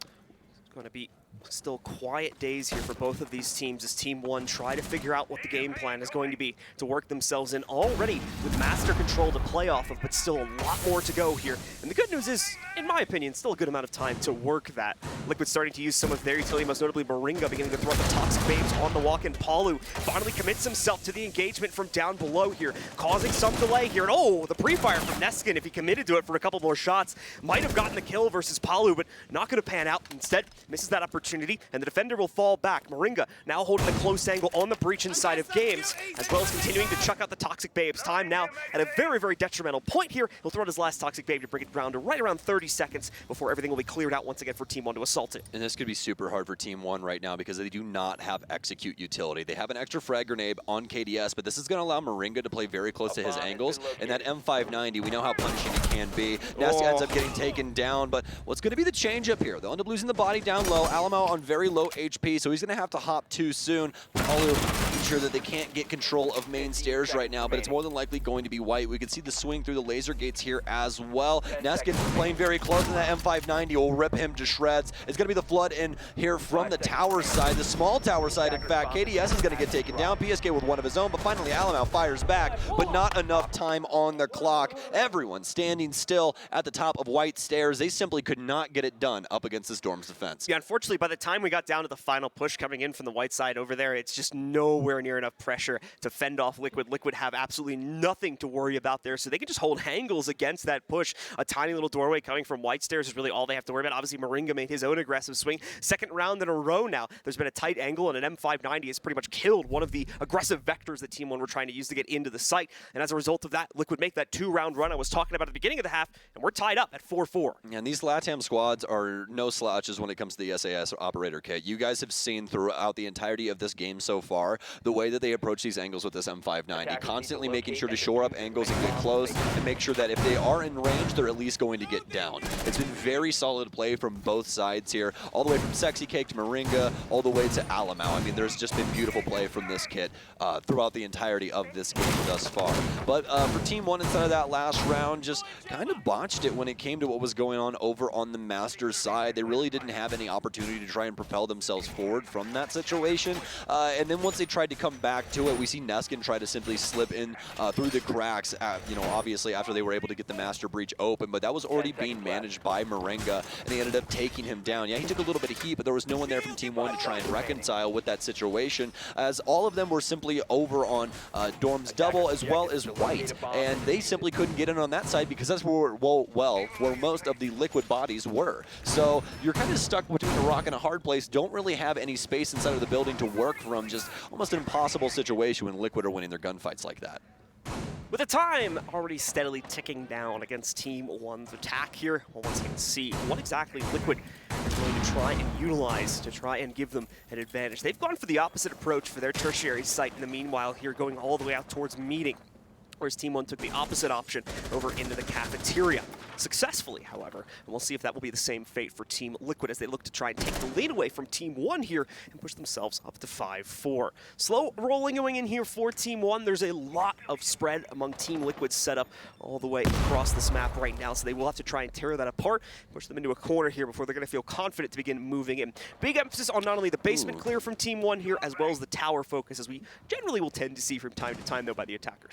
Very interesting. Okay, so the top hold obviously going to be a thing here, as it will be playing kitchen and Meeting, but the thing that I'm kind of about right now would be the fact that there's really nothing going on down low for Liquid here. It's usually what we see is that hatch being popped and then being played down low, but the big thing here is that the offense is obviously aware of these situations. So usually the initial step, like John was talking about, is clear out the basement and make sure that there's no one playing around that area because of what can be done with these nitro cells to prevent the stage plant here. And yes, it is indeed an issue. We're about 1 minute and 30 in here. The only good news about this, though, my friend, is that the angles are quite tight. right here through stage. So the only area that he's really going to have to worry about is if he steps out past the bomb chassis or if Attic starts to become a problem. Otherwise, PSK should be safe in this position, but Team One can always surge forward with some extra information and take him out as well. PSK trying to impact trick that as well. A little bit off the mark to be able to pull that off. So once again, the breach is open. Nade gonna roll in. Pretty sure it's gonna get eaten up by this little barricade right here, but no, that's just what you were talking about. The swing goes a little bit past the bomb chassis, and we say bye-bye to PSK. Know your angles, folks. Nesk is now the only one in the site itself, but it's important to note there is a huge force still upstairs and just off the site that could potentially try and retake the site if the need should arise. However, the direct confrontation is looking very clean right now for Team One, so you should expect the execute to come out in the next couple of seconds here. Nesk even going to get forced into a different position. Unfortunately, that explosive drone pushing him out of his usual angle there and opening up the path of attack for Team One as soon as this Toxic Babe fades away. Oh, well, things quickly becoming problematic for Liquid. The plant starting to go down on stage. It doesn't seem like anyone's aware. Nesk with 2! Neskin not able to land the shots, and now Liquid have a chance, and who better to do it than Nesk? KDS has to step forward now, as with the rest of Team One. Obviously know the position that they were swung from the last time. They'll change the plant position to the middle area. They'll end up shooting straight through. Can they down him? Alamo down dead and gone. Team One, the opportunity's dwindling. They can't get the shots to land, and that's gonna be the round. No plan attempt, and Liquid get it done inside a meeting. It's that one singular play which absolutely trips everything up for Team One. They're Liquid, beautifully done, and not showing their cards until the very end, not giving any aggressive swings out until they knew the plant was being committed, and then you see that great double pickup from Ness, which we're going to see once again here on the replay. Drops the planter, a nice shift on the spray control, over to the head of Neskin as well. Tries to even go for a third, but realizes his HP is just a tad too low to re-attempt that. Palu reconfirms it for a moment later on the secondary back angle there and shuts it down once again on the timer. Beautiful stuff from Team Liquid. I do believe we're going to get a tactical pause coming in now from Team One, as they have some discussion to do here. Liquid are running away with it, going 3 rounds straight all the way around their site rotation, and now returning to where they've already found success on the basement for the upcoming round. Yeah, this is where Liquid is very, very scary, and this is the exact reason why when they were talking on the desk that they said that this is Liquid's best map. They're absolutely terrifying. They know every situation that they're being presented, and they know how to play it out extremely well. Obviously, the big thing inside of that round would be Nesk and his ability to just find the frags. It really was the game changer there for them, and it was a necessity in that moment because that was going to be a Team One round. If that plant ended up going down, it was just going to be too difficult to try and clear out Big Tower. You know, you only have 2 channels to really try and get across there. You have Attic, Meeting, and then you can obviously, if you want to throw in the third one there, the kitchen hallway working its way up. But like those are basically like one conjoined lane down there at the bottom because they're literally sitting right next to each other. So you can kind of work those in between. But either way, it's difficult for Liquid to try and push themselves up those 3 lanes simply because Team One not only have rifles, but the angles are already set up. You're simply walking into the lion's den at that point. So they had to strike when the iron was hot, and that's exactly what they did. Obviously, Team One not okay with that. Perfect time to take this tactical timeout as we jump back into the game. As we move back into that game now, Liquid once again, as I said before, back into the basement setup. Not going to be anything really changing up here as far as that setup is concerned. Still bringing a lot of the same notes to the table, most notably the mirror for the support and the smoke for the delay, and obviously a various amount of traps and drone mitigation away from that. Team One at the same time also bringing that very similar look. I think, in fact, the same exact lineup from the last attack here. Still emphasizing on the Flores to deal with the on-site utility and the double hard breach to quickly take care of the hatches and maybe open up a possibility for opening one of the insight walls if they really need to do that. Yeah, so quick math will tell you that they have 10 pieces of utility right now to get rid of things. They have 6 frag grenades and 4 of those explosive drones out of Alamo. Lagodas also might have some burn on him as well if he has some stuns, but he could obviously have the smokes here, and that's more than likely the case. So for Team One, plenty of utility to break down this Liquid setup. Hopefully they don't walk into an M590 again, though. That's been a problem at least 2 of our rounds here, unfortunately, so Team One do need to be cognizant of that. But once again, the time has forced that out of them on the 2 times that we have seen it here on the broadcast. So hopefully going to be able to avoid that fate once again. Liquid have been looking strong, and more importantly, their delay potential has continued to be impressive here against Team One. Team One seem nervous to move in against these setups from Team Liquid and are struggling to find early picks, let alone any early opportunities to get into the site. A little different on that last round there as things finally turned around. Like I said, that was a tertiary site, easily the weakest site more than likely for Team Liquid in terms of win rate. As a result of that, it should be expected that it would be a closer round. Not going to be much action, though, like I was talking about before, inside of this first minute or two. Liquid does not feel the need to play into any sort of aggressive swings from the staircases, so they will be held back, and that means Team 1 have a very easy job in front of them of just opening up the 3 hatches. Yeah, you can see they're basically just trying to set the land speed record when it comes to getting these hatches open because they know Liquid is all downstairs, and that's where the problems start to present themselves. It's not getting the hatches because the hatches are extremely straightforward, and Liquid are not going to be playing around them either. They'll be playing for the drops instead, especially when it comes to E-Box. So, but as for the rest of this, though, you can see Liquid setup overall is meant to get information early here, all except for obviously the elbow area. This is simply just that usual cutoff that we see from Sexy Cake with the PSK in tow, just to make sure that they can't simply just pressure into one side here. The other one can help the other one. And then the mirror window setup that they have over towards Freezer to make sure that no one can get in there unbeknownst to them. So it's a really solid setup from Liquid once again, like we were talking about in their previous round. Team 1, though, last time able to prioritize the position inside of elbow, but that's also where the biggest issue was because they walked into that shotgun like we were talking about before, and Sexy Cake was able to make a stand that lost Team 1 the round. Quicker pace coming out here now from Team 1, executing in a minute, but no clearance coming in here. They're going to trade their way, or at least attempt to trade their way towards a win. Going okay so far as KDS equalizes things once again with the most recent pickup versus Nesk. Lagonis, however, stuck at the moment on the inside of Freezer, and he might not realize Moringa trying to go for an aggressive swing right now. The mirror window does get dropped. That gives additional pressure for Lagonis. The mirror going to move forward, though, capitalizing on the uncertainty there for Lagonis, and Liquid take the player advantage yet again. Nade's going deep into the site, hopefully capitalizing upon someone that's going to be in a position by the closet. That would have been the mirror, but she's since rotated out. Now Sexy Cake. Oh no, not again. You see them rotating in. This could just be another M590 play in the making, and here we go, 1 and 2.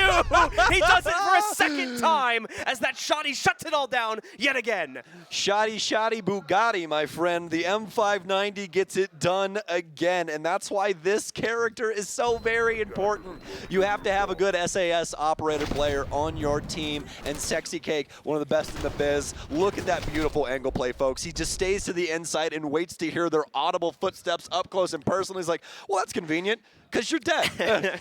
And unfortunately for Team 1, they don't really have any other option at that point other than attempting to try and stack close enough together that they can get the quick trade-off after one of them goes down. But still, not enough time. Like you said, Sexy Cake plays the angle perfectly, avoids the second player after he gets that first pump off, and then is able to re-peek and shut things down. It's all about making sure that you have the time to get back into cover for that split second to get that next shotgun shell in there. It's just the quick pump. That's all you need. As long as you're able to create that disconnect from your opponent, you're more than likely going to win yet another gunfight. And that's why that gun is so very influential over rounds. But you guys more than likely know that because this entire game has basically been M590s just popping off and killing people. As for Team 1, though, I'll be honest, I really didn't like the rush strat, mostly because Liquid knew that it was going to happen.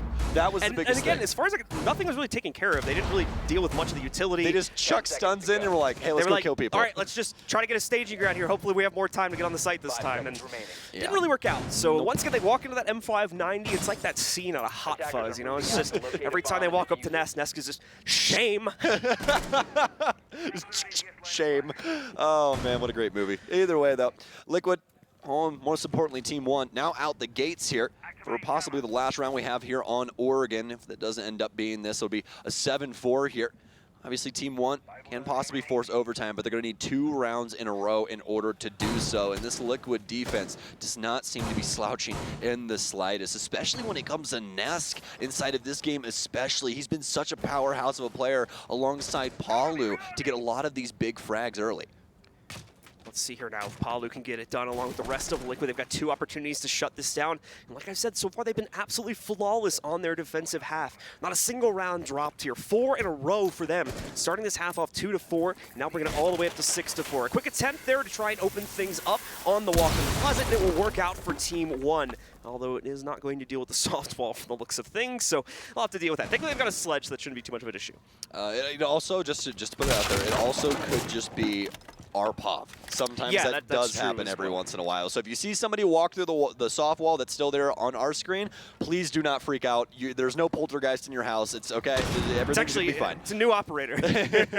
He's a ghost. Yeah, his sledge now has Nook's ability and is able to walk through walls, basically. That's it. So, but either way, though, we're about halfway through the round now. Here as Team 1 have gotten themselves a little bit of a staging ground here on the Masters side, but we saw this the last time as well, and they still couldn't get too much done. Liquid just making a hard stance across the entirety of the site and finding some big frags early to prevent Team 1 from trying to flood in. And that obviously forced them into kind of a different execute. So they had to push over towards the actual dorm side, come up white, and they ran into a lot of problems there. But they're actually going to start off strong this time around. Alamau with the big frag onto Maranga will actually start to give up Attic. But you can see Sexy Cake in the wings here, simply waiting. Still plenty of utility in his pocket to deal with this. Significant first kill, too, as it clears out the Attic position. Palu is not ready for another swing to come out from Levy there, so Team 1 get themselves a big advantage to build off of a 3v5, in fact, here. Sexy Cake trying to hold an aggressive angle against the swing from KDS and nearly gets him, too, but Sexy Cake also now going to be found out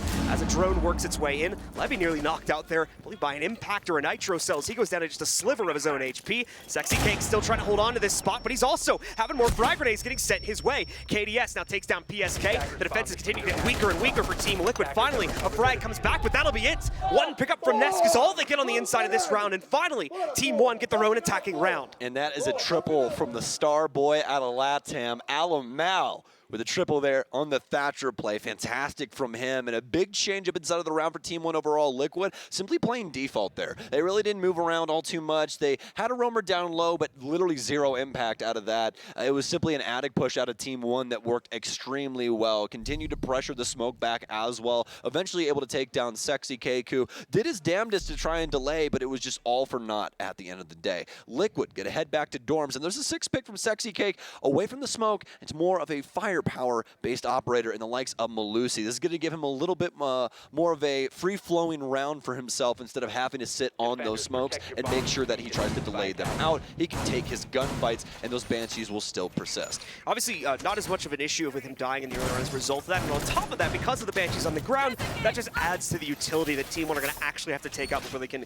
confidently commit themselves into an execute. We'll see the Aruni laser gates come down once again to block off full access to both the master bedroom as well as the walk-in. Softball going to get left here this time too, as they'll pull off the same strategy that was done on the second attempt from Team 1 back at the end of the last half. It's like, yeah, we kind of like that strat, so we're going to take it. And we'll see how this pans out as they try to finally control things here at the very end of regulation, looking for a 7-5 victory on the first map. The biggest difference here inside of the setups is obviously Maranga's going to be on mute, but that has no play in what Team 1's doing overall because of the EMPs. And this is where you're more than likely going to see the effectiveness of what Alamau's kit can do to these kind of setups. It should be just a simple wedge that's dug straight through Master, and we'll have to see if they can possibly deal with that because it's going to be quite a bit of pressure here, but this is stuff that Liquid seemingly are capable of dealing with, especially with the setup here for PSK and Maranga. He'll be playing close with that M590 for Closet here. PSK playing in longer range with the 416C. See that slow progression as usual for Team 1 as they'll check things out with the drone setup. Once again, sending quite a few of those drones in there, at least 3 now getting taken out by the members of Team Liquid as they try to just throw them into the upstairs rooms to see what exactly is lurking and what Team Liquid did change up from the previous setup. Quite a bit, in fact, so there's definitely going to have to be some discussion on how to handle it, but thankfully, since it's incredibly similar to what Team 1 themselves did on their second attempt on this site, they should be very well aware and know exactly how to handle this. Aside from that, so some change up in the utility as well with those Goyo shields coming in for Nesk, and he'll be in the Attic position this time instead. So if Team 1 try and go for this, it's not going to be Maranga this time around. It'll be a vector wheeling Brazilian. Has a heck of an aim as well, so we'll see how they fare with that. But Alamau has been firing on all cylinders throughout the entirety of this game thus far. And I'm assuming we're going to see more of that on the second map, but obviously they don't want that to happen just yet. They're 1 round away from overtime. They're going to be able to cut things off here for Shower, making sure that none of these Liquid members can try and get pressure over towards this side of the map. And more we're getting vision of this. More and more this is looking like a Dorms offense here for Team 1. They do not want to deal with Liquid setup for Master. Sexy Cake and Moringa trying to dodge around the drones here, trying to reveal as little as possible. Frag grenades also rolling in here, starting to put some additional pressure onto these players as well. Sexy Cake, like we said, a little bit more mobile on the inside of this round, not just hard locked to the inside of big dorms where he has to try and deploy out those toxic babes from.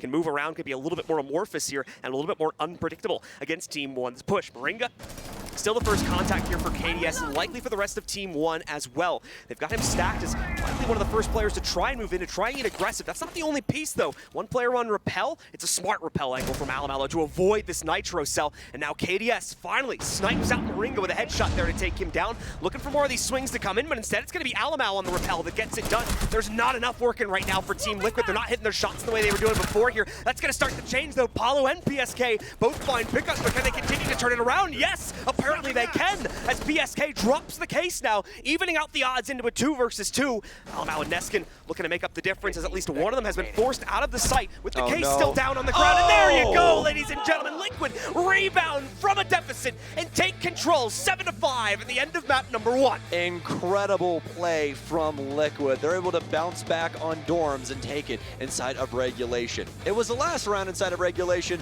but it was still inside of regulation. And you kind of got to feel bad for Team 1 there. I think the last person you would want to be live inside of a 2vx situation would be Palu.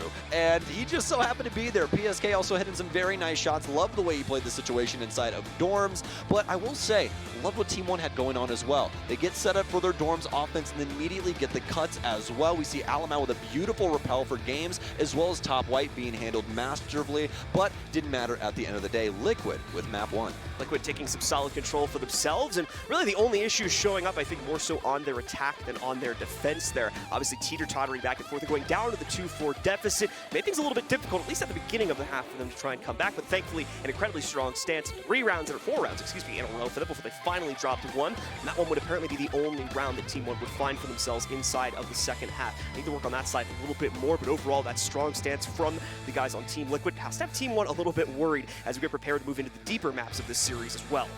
Yeah, kind of scary going forward for Team 1, but I honestly think they're good for it, especially with the way that Alamao is playing today. They just need to get a little bit of that team play under themselves so they can get these executes to go off, because they're just so very close to getting these plants down. It's just that the overwatch isn't there, especially for that last situation. They try and just find a plant spot, and it more than likely is the worst spot that they could possibly put him, simply because PSK can walk through dorms without anybody having any eyes on.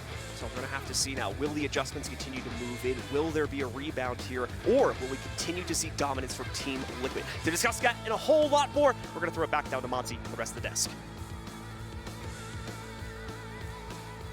Would you guys categorize that as Team Liquid dominance? It was pretty close. We almost went to OT. They kind of clutched it out in that last round to prevent the OT from coming. That's Team Liquid momentum-based, I think, especially when they shifted to defense. That's 4 in a row, if I'm not mistaken. Or, dude, it could have been a landslide a lot quicker. We could be sitting at a 7-4 instead, but Team 1 only had 1 round in the back pocket after that. Yeah, I think if we had seen Team Liquid starting on defense rather than attack, this probably wouldn't have been so close. I think Team 1 really struggled in the second half because of the side swap. They really just couldn't get their attacks going. If they had 1 more round, I think, in the first half, they probably would have been able to pull the whole thing back, or at the very least go for an overtime force. But some of that decision-making that they made in the second half, when they were on attack, especially on Laundry, that's kind of concerning for me. Well, we talked about this before the match, which is that, with Team Liquid and Team 1 being so different in terms of their attack and defensive sides, you want to pull those stats up again for us to discuss them?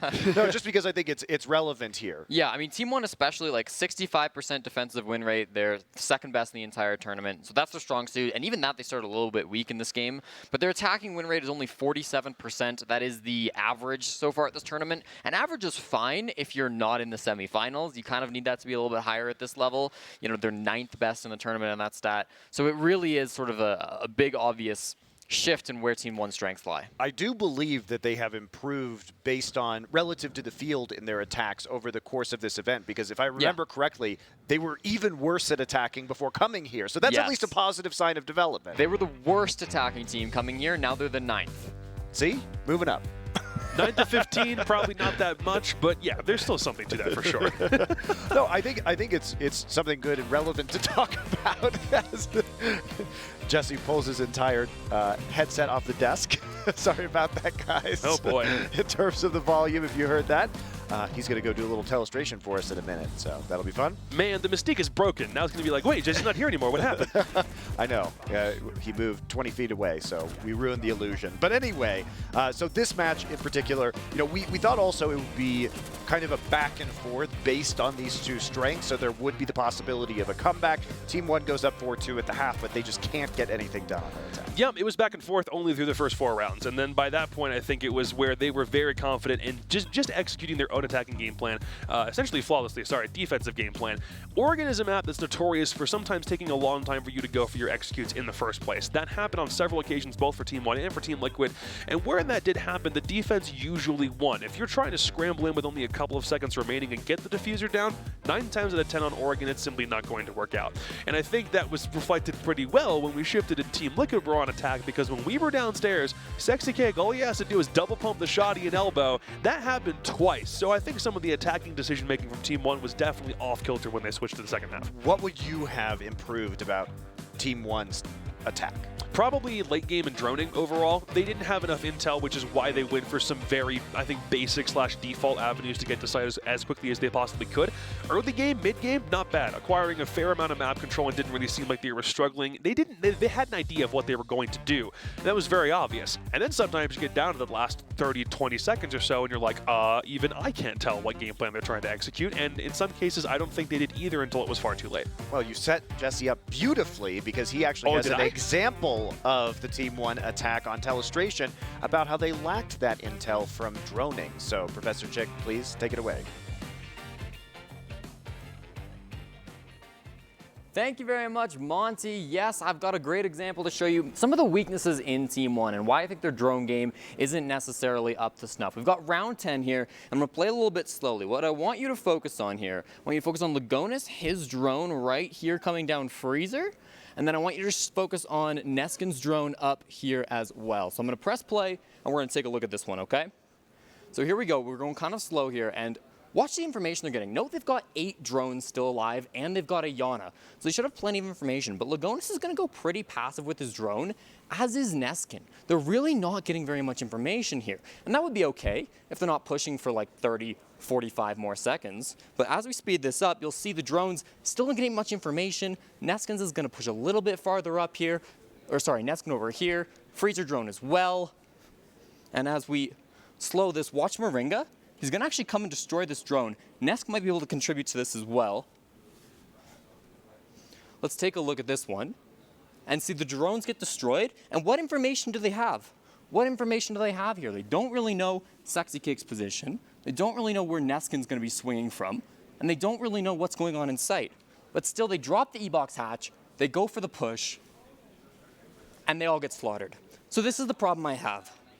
And sure, maybe they could have delayed this a little bit more. It could have gone a bit later. But still, the struggles were there. And the information is the biggest problem. Thank you very much. We'll get, so Jacob, when you look at that play, where do you think the drones should go to pick up more information? What was the mistake that was made, and how do you correct it if you're Team One? They were put in some pretty open places overall, which I think is kind of the biggest detriment. If you have a drone in the very middle of a hallway, obviously you're in the midst of an active drone, so you're trying to acquire info, especially when it comes late. If you're capable of putting it in a spot that's pretty easy to hide, it's a matter of where you put your drones pre-set up. If you can do it before the round even begins, that's obviously a massive plus.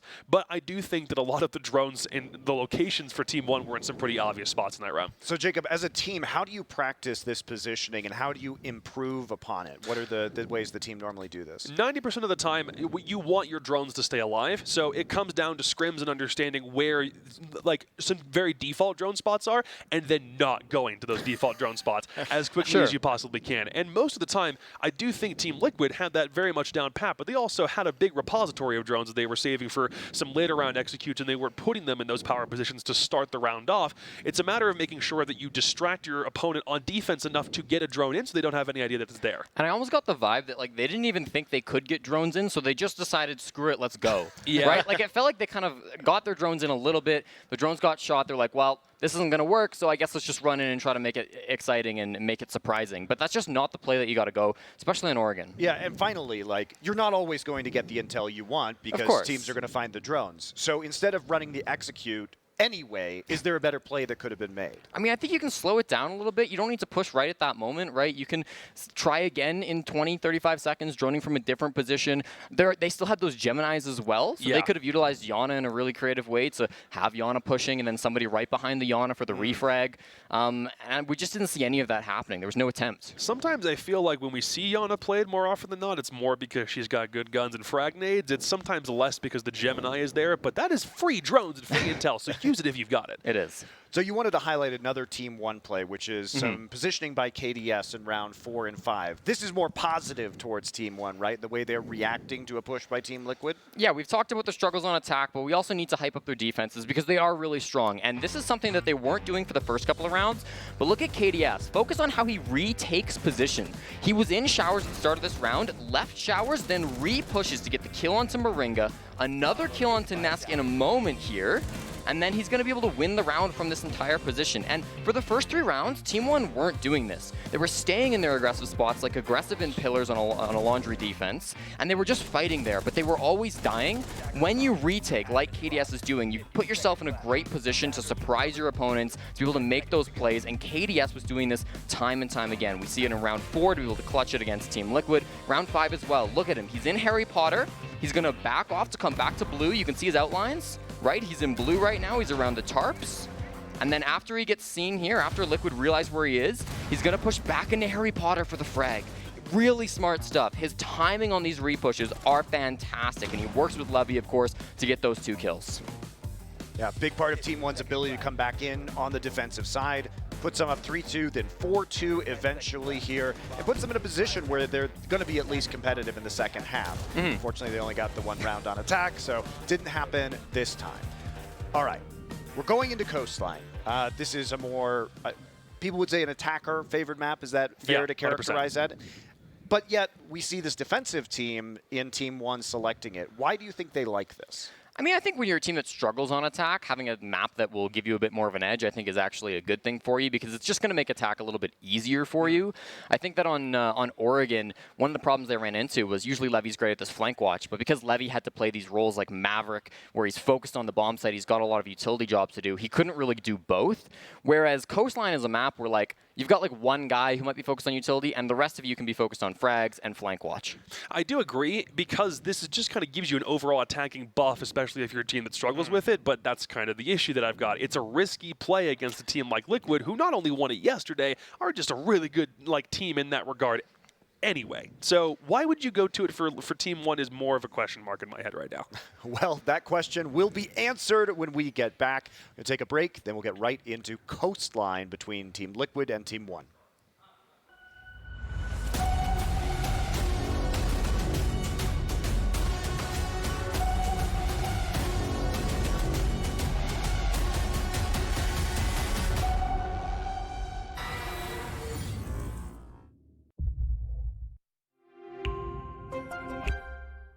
What does it take to create a vibrant, thriving community?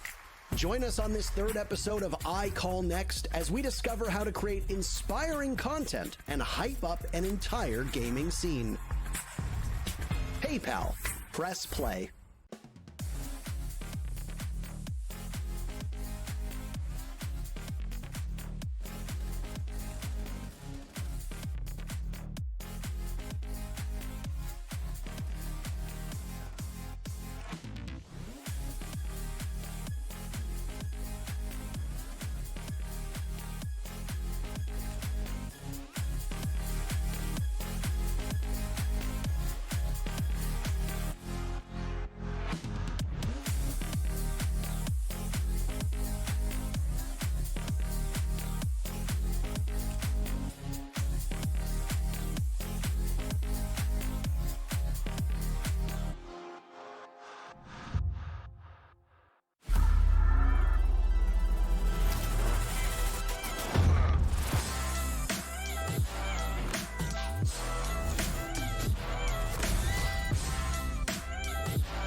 Welcome back once again, ladies and gentlemen, to the 6 Major Mexico. We are getting ready to jump into the second map of our first semifinal of the day here. We have 2 regional battles to determine our 2 finalists, and we're currently in the midst of our Latin American one. Now, Team 1 going up against Team Liquid, with Team Liquid taking a dominating stance on the defensive half of the first map to allow them to take control at the very end of regulation. They're on Oregon, 7-5. Now, our second map is going to be very, very different.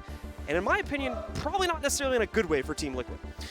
Yeah, this is going to be a little bit more TDM. We're going to Coastline. This is a map that you don't necessarily have to play, regular Siege. I feel like that's the best way to put it. You don't need a hard breacher. You don't need certain tools like you do on other maps like we just had on Oregon, but obviously those still have influence over this. So it's going to make for some interesting strategy in between the two. I really want to see how these 2 squads are going to work their offensive side, and it's going to be Liquid to start us off here. As that offensive side will more than likely determine how well these teams are able to do. Did see advantages coming out from both teams on the defensive side. This is one of the most even maps in the pool right now in terms of the statistics from the last major LAN anyway. Don't have the update on what's been like in this LAN, but either way, should favor our attackers a little bit more as compared to the previous map. We're getting into the bans now, and unlike the last map, this one is going to send us right down the meta line from the very beginning, as Thatcher allowed in on the previous map. This time, no siree. He'll get banned out first thing. Okay, so does Liquid want to throw a wrench into things? Not really. It's tiny bit. I mean, not really at the end of the day. It's more of like it's more like a bolt than a wrench. Yeah, and looking back through Team 1's games as well, when they did play this, they used Lion. Yep. So, I mean, this is just a solid ban. This is one of those ones that... I mean, like, they're probably just going to run Nomad. Yeah, well, you're right. You're right. But the thing is that for Team 1 and for their aggressive playstyle, the EE1D is just meant to lock you in place while they execute. Correct. So they can shoot you in the face. So I really like the fact that they got rid of that utility. I think Lion's a crazy influential operator on Coastline. Valkyrie, obviously more of the same. Good information game for the defense, and the Vigil also going to be removed here from Team 1. They don't want Nest to have a chance at doing some crazy things on rotation. Well, let's see here how these bans will create an interesting gameplay. Vigil obviously being that more aggressive ban to try and knock out the aggressive tendencies the defenders would normally bring to the table. We'll see what Team 1 will try to work around that. As we get into the first round here, we go into a second floor defense for Team 1. So they're going to be bringing, so far, a pretty standard composition. You could already call the Nomad pick there from Liquid. We talked about that. Lions out, so that's the kind of best second choice the team will have available to them, mainly for the methods of countering out the roam game, as this map is pretty much just a big donut. And if you can block one of the access points around that donut, well, you've created a very, very long rotate for that player suddenly. Exactly, and that's why we see operators like Oryx get played here very, very often. This is the map that we actually see Oryx the most on because of the design of the map overall and the fact that you really can't rotate through the top floor. We do have our community poll, though. Which team will secure a spot in the grand finals, Liquid or Team 1? You guys submitted your votes earlier, and we have the results now. Pretty dominantly in the favor of Team Liquid. I'm not too surprised. This is a favorite of the LATAM region, so I'm sure that they voted them the heck here. But try and beat Liquid in anything on social media. I'll just put it that way. that too. Yeah, like bit of a Titan versus or Goliath, whatever that thing is. Yeah, I'm bad at metaphors right now. Happens the best of us, my friend. But yes, indeed. David versus Goliath. David, that's what it was. David versus Goliath. I just said 2 big things versus each other, I'm pretty sure. Titan versus Goliath. Yeah. I was like, oh, that's wrong. Dude, that'd be a heck of a fight there. But looks like we're actually going to have a rehost really quickly, guys. Looks like we had something wrong inside of the settings or something like that. But we'll get it hashed out, and then we'll jump back in. But some interesting stuff to at least talk about here for Coastline in between these two, particularly inside of the bans. This is going to leave a lot of options open to the defense. Yeah, certainly the case there with the bans going down there. Certainly nothing detrimental getting knocked out, just the usual picks, and those can easily be swapped out for something else. The Vigil obviously can really be replaced by any roamer. Yes, you're not going to be able to avoid droning just as much, and you'll be a little bit easier to figure out your position, but ultimately you could still fulfill the same role with no issues whatsoever. Same exact thing for Valkyrie, as she's once again one of those pretty much interchangeable roamers. In fact, that'll probably force the team into more useful late round utility more than anything. We'll probably get an Rooney or something similar to that. We'll probably be seeing a Rooney, Mozzie, Mute's probably going to get played pretty heavily here. You could see Kaid coming in pretty often here as well if they want to try and mess around with those Electro Claws. Really what it's going to build up to is what they want to try and defend these walls with, which would more than likely be Mute's utility, but obviously we're not the team, so we wouldn't exactly For Team know 1 that. anyway, we already saw the first round, obviously, for just those first couple seconds. Looks like they're trying to bring Mute mainly to take care of that, at least on this first site. where you probably have those pretty important walls you want to deny, mainly the 3 ones leading over towards, or I think it's 4 actually, leading over towards the inside of billiards there from the center hallway. Obviously, if you bring Habana to the table, which Habana was not banned out, you can very easily just open those up from the roof, and all of a sudden you've got a massive angle, a long range one too, into the site. And keep in mind, attackers generally speaking have access to those longer range scopes, so in a 1v1 fight at that range, generally it's going to be a little bit easier for the attackers to find their targets with those types of scopes. And that wall, obviously very, very scary, especially when Ace came in, because he can just chuck Selmas down on it, and unless somebody is cognizant and is playing one of the hallways, you all of a sudden have 3 panels that just have no protection at all, and you cannot play couches at all. It's just no man's land. You cannot be there. So luckily enough, obviously with Thatcher being banned out, it's not going to be as straightforward for Liquid here up against Team 1, but we'll have to see. Just so you guys know what our rehost rules work like going forward, if we do have a rehost, they are going to have to lock in the exact same operator lineups and go to the exact same site as before. So that's how it works. Everything else inside of it, they can put a rotation hole somewhere else or do that. It doesn't have to be exact, but they do need the same operator lineup, and they do need the same. They do need to go to the same site. So for Alamau, he is going to 6-pick over to this Oryx once again. Like we said, the same exact thing that we saw before. Oryx going to be probably the most proficient roamer here for the Team 1 roster, just because of his capability to traverse up and down, away from the staircases and using the hatches. Only a couple operators in the pool right now that can do that, one from each side here. So yes, actually, yeah, I completely forgot about the Gara hook for a second. Yeah, the Gara hook can technically do that too. Obviously, it's a bit louder when you do it with the Gara hook. Yeah, well, Amaru just needs to stop being so useless sometimes. I mean, come on, man. I mean, we've seen her picked a couple games inside of this one. Yeah, but she's still a meme. She really is a meme at the end of the day. There's some really cool strategies that we've seen. Actually, I think the coolest one I've ever seen was BDS on Consulate, and they went up through Cubby inside a CEO after they smoked off of the angles, and they planted right next to the hatch and then dropped back down. Coolest thing I've ever seen, but Amaru's still somewhat useless, let's be honest. Just play her for the G8, to be honest, because G8's a great gun. We're going to have some tweets coming in soon.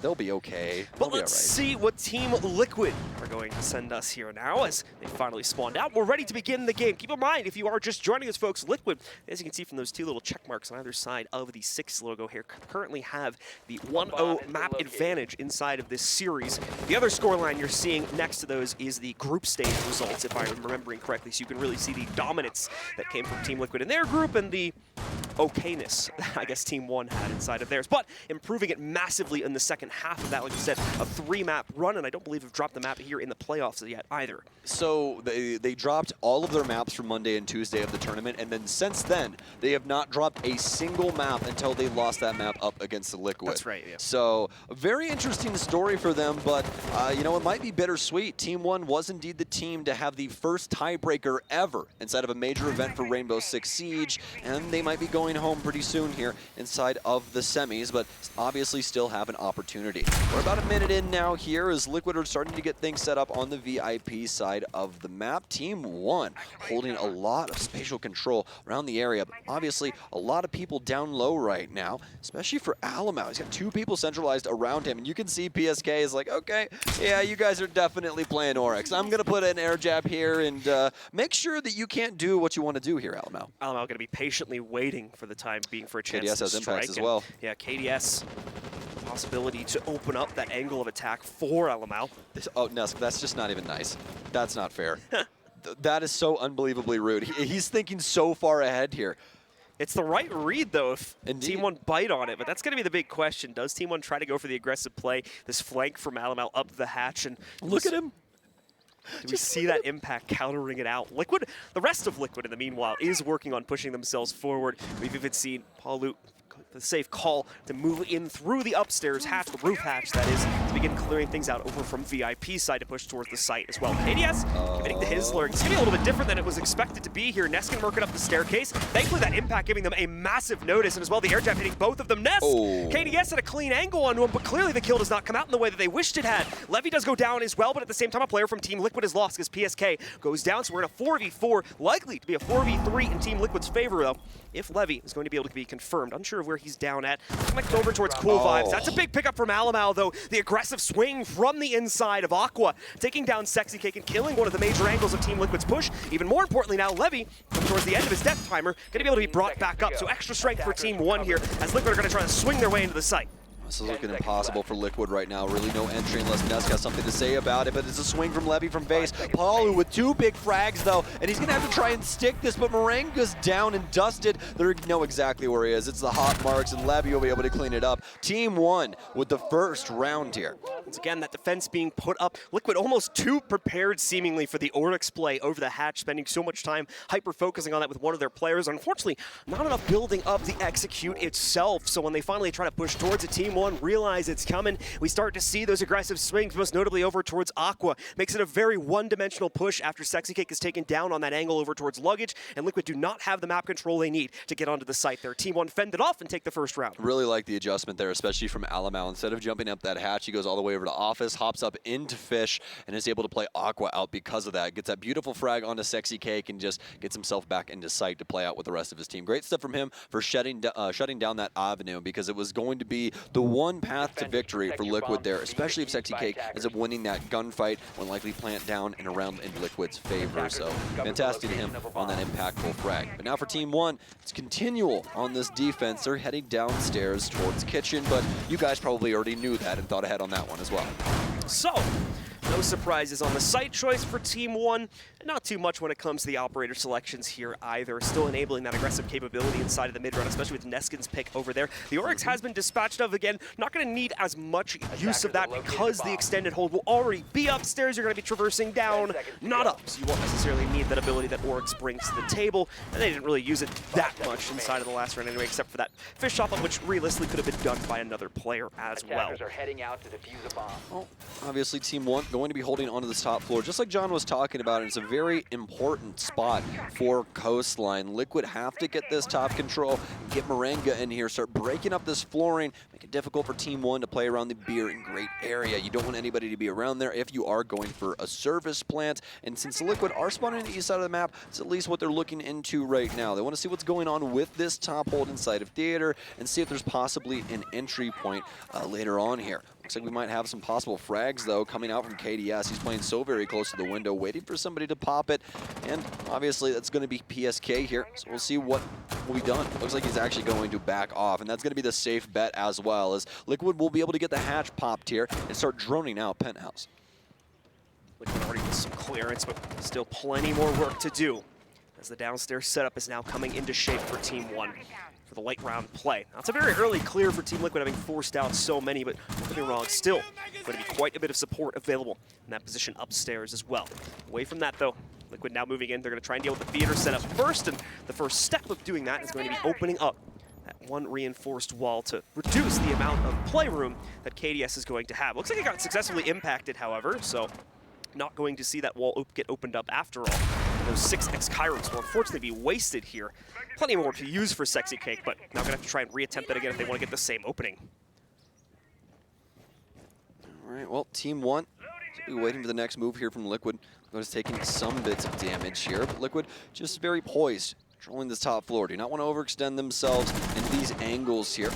Seen time and time again, actually the last time that Liquid ended up playing this map, how far forward they were thinking, especially with Sexy Cake and some of the unique peaks that he would take, like having the reinforcement for 90, but sitting inside of VIP and sitting right next to DJ equipment just to make sure to catch that player off guard that's going to end up popping the VIP balcony window and stuff like that. Team 1, obviously a little bit more controlled in their aggression this time around. They've delayed a lot of time for this top hold, and they're starting to back off, but they can also play top white here with these 2 reinforcements. Levy now on a rotation as well, has an opportunity to get a solid flank off here and possibly some frags, but Liquid need to start pushing forward as well. This timer is dwindling, and they really haven't gotten too much done. Liquid hesitant to try and move into enemy territory here now. Team 1 still with a solid setup to work off. I mean, Levy still outside of VIP, for instance, while Moringa barely has control over the top down into service here. There's so much work to do and not a lot of time to get it done as Levy, hook, line, and sinker, catches Moringa on a rotate there because no one was reinforcing that angle. First plant attempt, gonna get fended off here. Sexy Cake has to run to the outside. Even he barely survives that. Palu will have some success and a lot apparently, and so will Nesk. 3 kills out of absolutely 4 kills out of absolutely nowhere right now from Team Liquid, and the 5th as well from PSK. I don't know how they do it, but Team Liquid takes that round. It's the Nesk difference. That's what it is. Just pops off inside of this round, eliminating all of the Team 1 members, dwindling down to just a single body inside of Kitchen. And Liquid are able to get their first round on the board here off of the back of Nesk's efforts. Fantastic stuff from them. Also, the plant attempt going down there as well, so making sure to cover their bases just in case things start to go awry. But now what does it change up here for Team 1? They felt very confident about their delay up top and their ability to hold things down on site, but surely that was not the case at the end of the day. Yeah, so we're going to go right back into that very same site. I mean, even for me, things look perfect there for Team 1 coming up to those final seconds. Once more, though, clearly was not the case, as Liquid had a read on what the setup was presenting to the Team 1 roster. As a result of that, able to move in there. Got a couple of aggressive swings for the Team 1 players trying to deny the plant. And that's where we were able to see Nesk as well as the rest of the team frag out to pick up the kills necessary to win the round, and really all of the kills necessary to win that one, as they had nothing going for themselves up to that final 20-second period or so. Same exact thing more than likely going to result is we'd expect a similar setup from Team 1 as they're still flooding around all upstairs right now to commit themselves once again to the inside of theater. Actually, yeah, commit themselves to the inside of theater. Well, you kind of got stuff. Yeah, I was going to be like, wait, are they not going in here? That's where I was going to be more surprised. But. No, I think we just give Liquid full control up top, and we just see what happens. Yeah, what's the worst thing? I was like, you guys are really going to try to bunker this thing when like half of the site is open upable by sledge? Yeah, that's why Coastline is a very difficult map to play for the defense. You really have to get in the faces of the offense and make them fight you for map control. And without that, you're more than likely going to lose just simply because of how the angles work in this map. There's so much destruction above this site in general, and if you get Sledge up there, he has 25 charges on that hammer. That's 25 holes in the ground if you wanted to do that. It's so much area to work with for Liquid, and it makes it to where playing inside of Kitchen as well as the service area in general is just way too difficult. So they're going to try and avoid that at all costs, which means they have to hold this down up here inside of theater. A little bit of an issue from Liquid on the last round, having the appropriate amount of utility to mitigate the defender's utility and knock a lot of that out, especially as they were very limited on their positioning to try and move into the site. So as a result of that, Liquid has changed something up slightly, that they're bringing the Twitch into the fold here now. Not only obviously with the drone capability behind that, also his capability to possibly snipe out some of the utility. Right now, Nesk is sniping out heads, though, as he's going to be able to find KDS, who gets a tad more aggressive this round, moves out from the theater position, and pays the price for it, as it's caught by Liquid. This is Nesk Ash gameplay, but on Twitch. That's what this is right now. He is just sending it into Team 1, and they have no idea what to do currently. And this is for a young gunner squad as well. This team is no slouch inside of gunfights, but Daddy Nesk still able to get it done. He's up against KDS. They'll still be able to hold on to the area for the time being, though. Levy with a solid read. He'll be able to get Palu because of it as well. Such tight angles being played right now here. One step in the wrong direction, and you are a dead player very quickly at the outset of the round.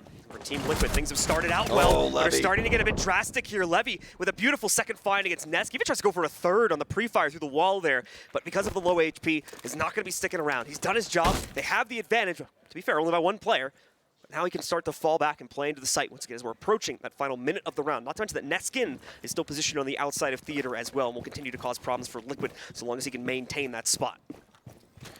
All right, well, Liquid executing in very low time the last time around as well, but it was off the back of Nesk in order to get it done. Obviously, this time not an option as he has been taken out. Levy, though, coming on very low HP, so Equalizer could possibly come in very, very quickly here.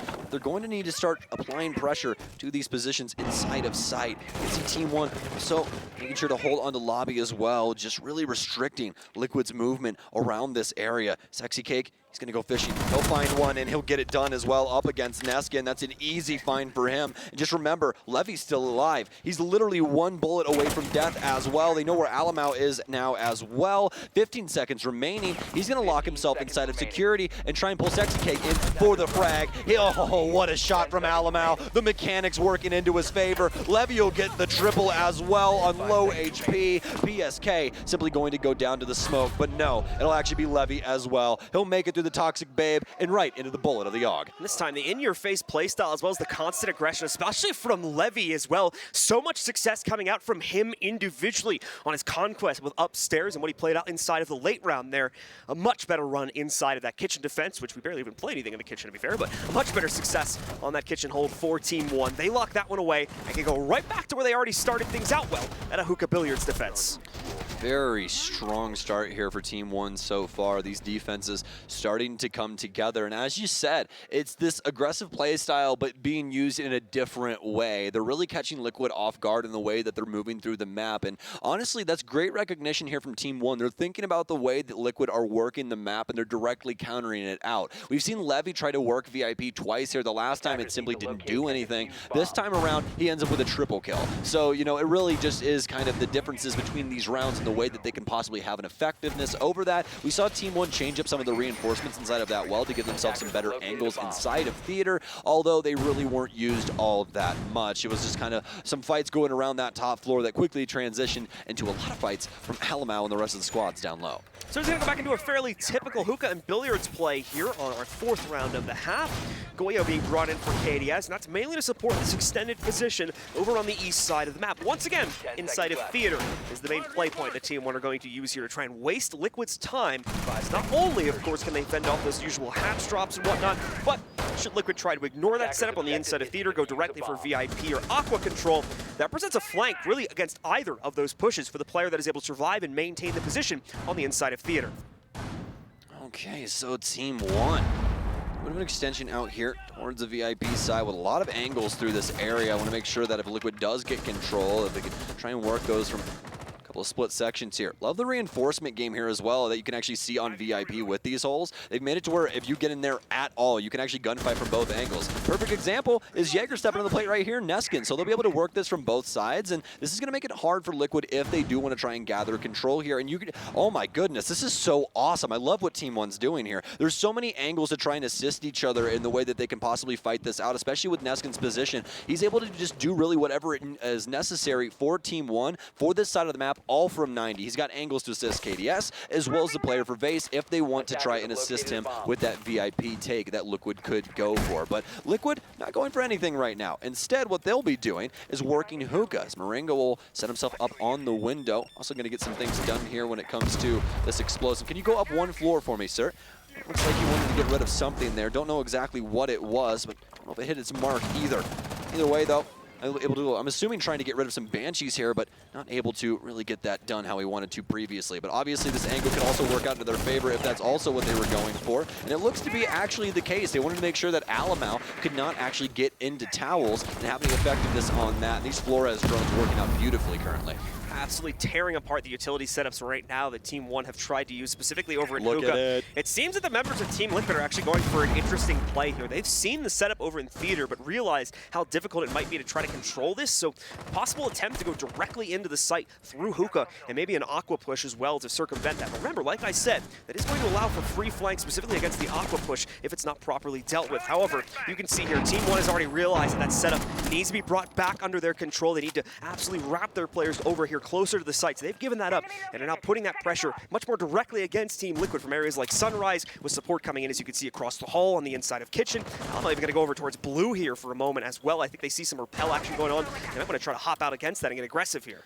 The biggest issue for Liquid right now is that they have no control There down you go. low, and Alamau's allowed to do whatever he wants to. Nesk will be able to at least get the refrag, but not before Sexy Cake falters as well. KDS with a possible frag, but he knows that now Nesk is inside of Blue, but he actually hops back outside. KDS will take down him. PSK with one of his own, but they need to be able to get a plant down here in the dying moments of this round. There's only 20 seconds that remain, but infinite time when it comes down to Siege. Lagonis will be able to take out PSK. Now Marenga, the sole member of Liquid here, to attempt to get this done. SMG-11 out, but more than likely not a lot left in the tank as Lagonis will take him down as well. That'll be a double, and Liquid simply sitting on their hands for that round. I mean, they didn't do anything. Far too many things, I think, for them to try and worry about when they were trying to push. Well, the problem is that they, okay, so Team One set up an entire horizontal hold across the entirety of the top floor.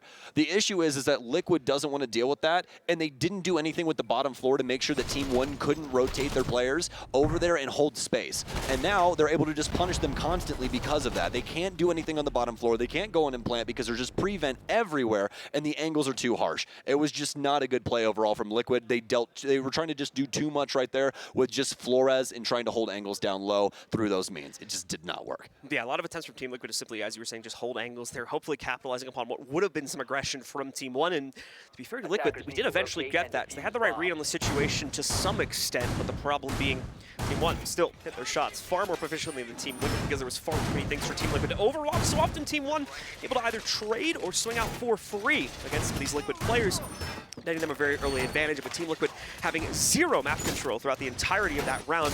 They had nothing really to fight for in those final few seconds. Try to push their way in, and it's unsurprisingly shut down by Team 1 as they now take a 3-1 lead on the inside of Coastline here. This is what we expect from Team 1, though, as we've talked about with this team prior. Their defenses are nasty. You know, when you're able to set pace like that and control what the offense is potentially able to do, then that obviously could be a big thing for you. It's definitely one for Team 1. This is exactly how Oregon played out for us the last time. So we could see Liquid try and run things up on defense as well, but we'll have to reach the halfway mark. We're 2 rounds away from that right now as we've just entered round 5. And a pretty cool setup going down inside of Sunrise to try and defend the regular plant spot. You can see Mute Jammers here as well as a deployable shield being protected by 2 ADSs. This is going to be a pretty difficult spot for Liquid to try and burn out. Regardless, that Liquid do need to find ways to accomplish this. Team 1 found success in that previous round through really identical means here. They need some way of tearing apart this setup, proficiently getting more access to this map as well. And they're going to start that over here towards the Master Bath as well as through Theater, which thankfully for them on this round is going to be free. Finally, Team 1 don't need to pull off this extended defense to the inside of it, so Liquid's going to be able to get a lot of control early on. And of course, that is the Gemini working its way through just to check that, as it essentially serves the purpose of a drone. And now there's the actual Yana dropping down the hatch with the rest of the team moving in through VIP. Neskin ahead of this as well. He'll be using the cool Vibes angle here through the drone hole. Try and tag up the feet of some of these Liquid members. Also could possibly get a frag. That 416C does some significant limb damage as well, so could possibly get a down here. But speaking of that, moving on, Liquid obviously still working this VIP side of the building. They're going to start to try and take some extra control here. Habana Pellets now going down as well soon. Proximity out, so obviously Team 1 likely aware of what's going on inside of the VIP hallway right now. And Neskin, yes, indeed, Nesk will actually go down. It's going to be the dual names taking each other out, but PSK actually gets one of his own. But now before KDS, beautiful Nitro Cell, they'll take down yet another. These kills are coming in hot and heavy in the last 15 seconds. Liquid, a shell of their former assault here. PSK, oh, what was that from KDS? Absolutely rips himself out to the outside of office to take down and finish off PSK. And for the 2 players left on Liquid, yeah, they've got a minute and 5 seconds left to play this out, but what do you do here? Every single member of Team 1 just shutting you down every time you try to swing them here. And unfortunately, nowhere near enough utility to properly attack this site anymore. They're both just sitting here. Yes, they have top-down control, but Team 1 has no reason to get aggressive against them in this situation. No reason to reveal themselves to those angles, so Liquid will have to try and commit themselves downstairs to the inside of the site and hope for the best. That's really all you can do in a situation like this. Last thing you want to do is be a stat patter. At least go die for the cause here. Try and figure something out. That's exactly what Palu is going to do. He starts getting set up on Vibes. He'll get tapped up as well as a Yokai drone will send a sonar blast at him. So dealing with that for the time being as Team 1 simply wrap around this location and make it almost impossible for Palu to try and push himself forward. Sexy Cake also being choked out by this smoke. ADS is eating up his stun grenades. As, well, somebody laying quite close to him. He will all of a sudden be the last man alive as well. Alamal will take out Palu. Lugonis pushing forward. Neskin's been down, but now it's a team kill here from KDS before he kills Sexy Cake. Just needed the 2K there for some odd reason. Like we said, not much of an issue ultimately for the members of Team 1 to try and hold that off in the late rounds of the team kill. Not really going to change much up as Liquid, again, failing to account for these aggressive players on Team 1.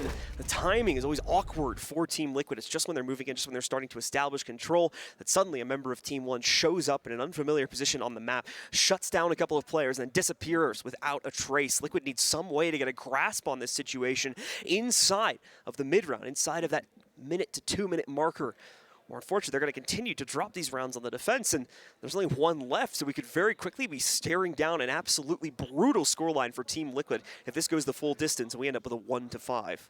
You can see all the cogs turning right now across the entirety of the Liquid bench. We're getting words out of everyone trying to figure out exactly what is going wrong. And really what it is that Team 1 have been able to find their mark inside of their play style on this defense. And it's these early picks are really starting to hinder Liquid. We saw them have a very, very solid execute of Kitchen, but you got to remember that was powered by Nesk and his ability to get that triple kill inside of that round. And not only a triple kill, but it was almost instantaneous in the way that he was able to procure it. tournament. So it was really difficult for Team One to try and reconcile with that and figure out exactly what they needed to do for the rest of the round. That's when Liquid strikes and they're able to take it. But past that, Team One have been so very dominant inside of every facet of these rounds. Liquid have really never been able to put them on their hind leg. So let's see now. Will Liquid come in with a winning strategy off of this pause very quickly, or will Team One continue to excel? Mira is going to come into the fold here for the final round as well on Team One's side of things, and they've got another kitchen and service defense. So once again, we're going to go right back to that extended upstairs play. We could have also had problems trying to tear apart here because of the nature with which we would have to approach it. Those mirror windows also going to be incredibly useful potentially for the on-site defense, where despite no time being left on the clock and barely no info, it seemed, for Team Liquid, they're able to tear their way through the entire Team One roster. So let's see what exactly that type of setup will give us. A bit of a rotate play here for the members of Team One as well to quickly allow them to move all around through Office, the Blue Bar, and Sunrise, with a laser gate supporting the defense inside of Sunrise specifically.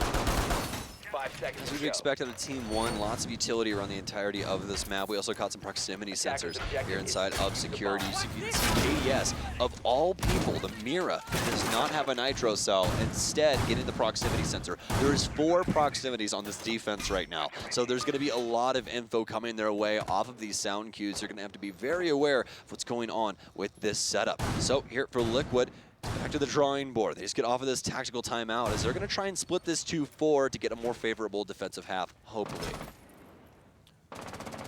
As the time now starting to tick down for Team Liquid, it's going to spend more than likely a little bit of time with the drone work here to figure out what exactly the setup holds. I like the kind of 2-tiered defense we have here on the inside of theater as well. Both the mirrors being committed to that. One player can play to the inside on the right while they're obviously giving them the direct contention against the Hall of Fame, and another one outside at the 90 position can peek, I believe, those same exact angles, but at the same time can also defend against play for the VIP side of that push. Liquid very much committing to it, as we have at least 4 members of the team trying to vie for control of this part of the map.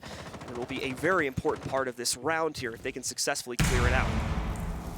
You can see the angles that Team One have set up inside of theater. This is very similar to what they were doing with their hookah defense before, with Jaeger playing inside of 90, but this time it's going to be supported with some better vision from these black mirrors. Team One also very, very aware. Oh, Morenga! Oh, he's able to get the frag out of Lagonis. That was so very smart to try and stack like that. You guys have got to remember Aruni's metal arm. She's actually able to one-shot doors as well as put holes through walls with that thing. So always an option there to try and get a leg up on your opponent. But this time does not work out. Liquid with a nice run, but KDS finds one of his own. Sexy Cake not prepared for the aggressive push. And that's been the core issue for Team Liquid on the inside of this half here. Those unprepared swings that Liquid keep ending up dying to. These are players that are seemingly holding angles for the most part too, so Liquid just not expecting any reaction during that time of the round, and Team One continues to excel, or at least in this case trade out as a result of that unweighted aggression here. Nesk now moving himself forward through VIP. He's going to try to go for a pinch, but he's worried about potential positioning further down the hallway over towards Cool Vibes or on the inside of Hookah. Alamal has been dropped. Nesk still holds the inside position. The default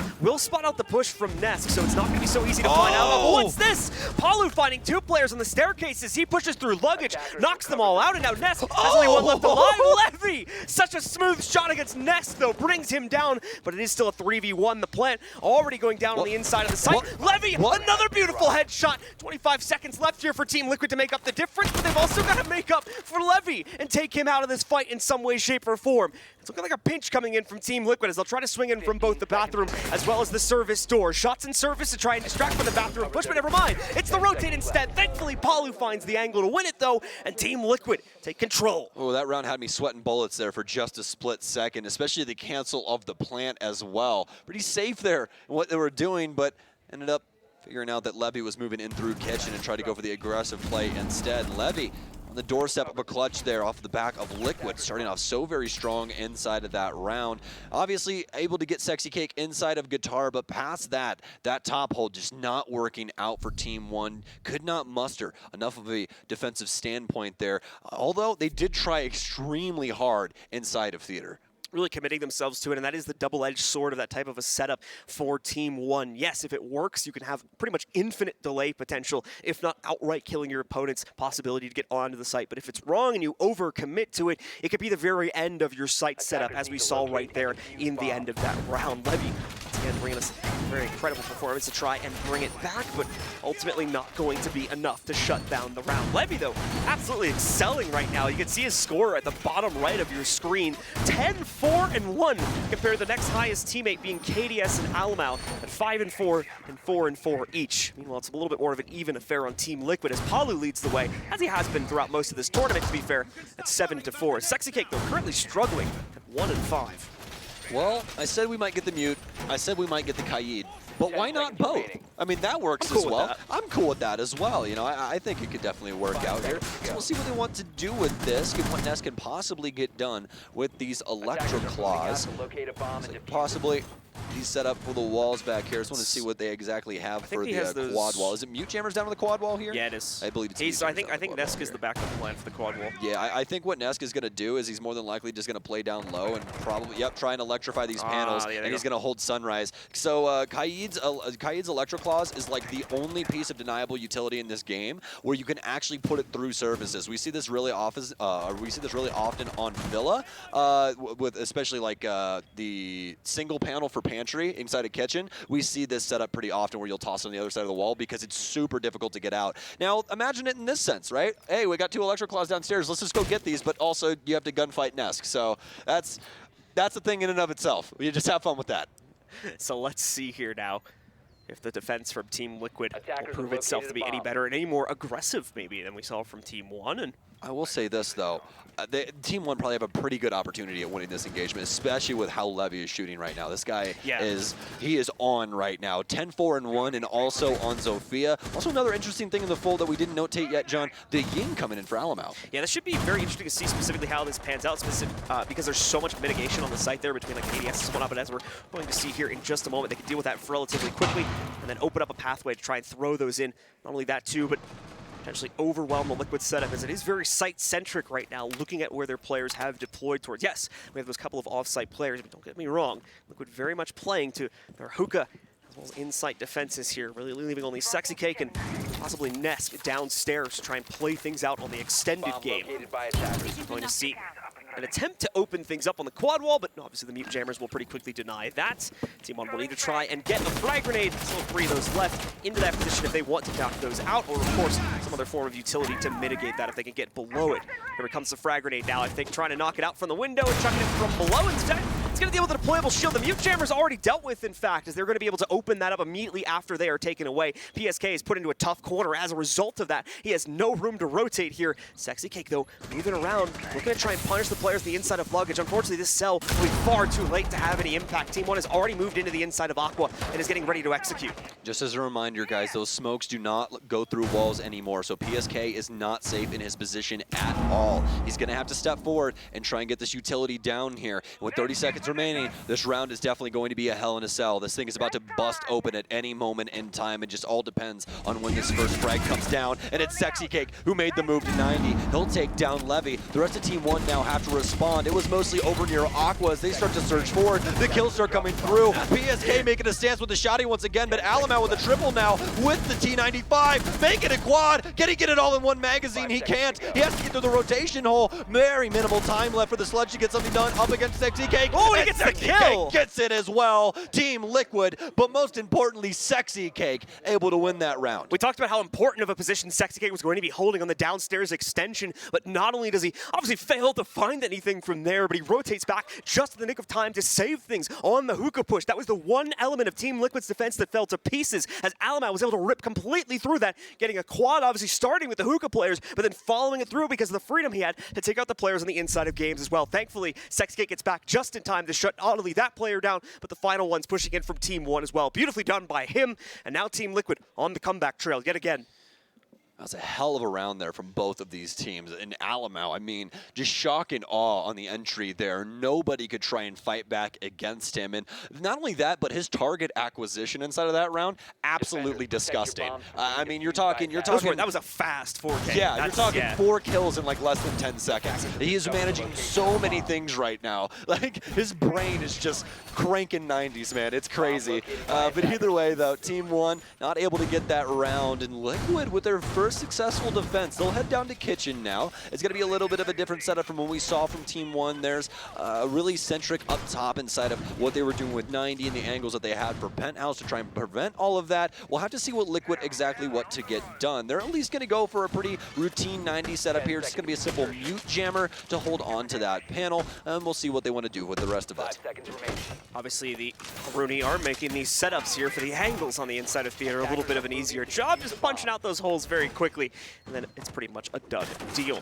Setup will not be for the oNe necessarily, though. It is going to be a different player inside of this position. I believe Nesk taking it up right now, be able to maintain this spot on the inside of Theater and prevent that extended access to the top-down clear that Neskin is specifically going to want to use against this attack. You can still see, though, Sexy Cake taking up these aggressive angles, but oh no, you could see that red silhouette right behind it. Thankfully, Sexy Cake realizes it for his own sake, though, and is able to fall back out of there, now knowing that his position has completely been given away, and there's no point to playing on the inside of security.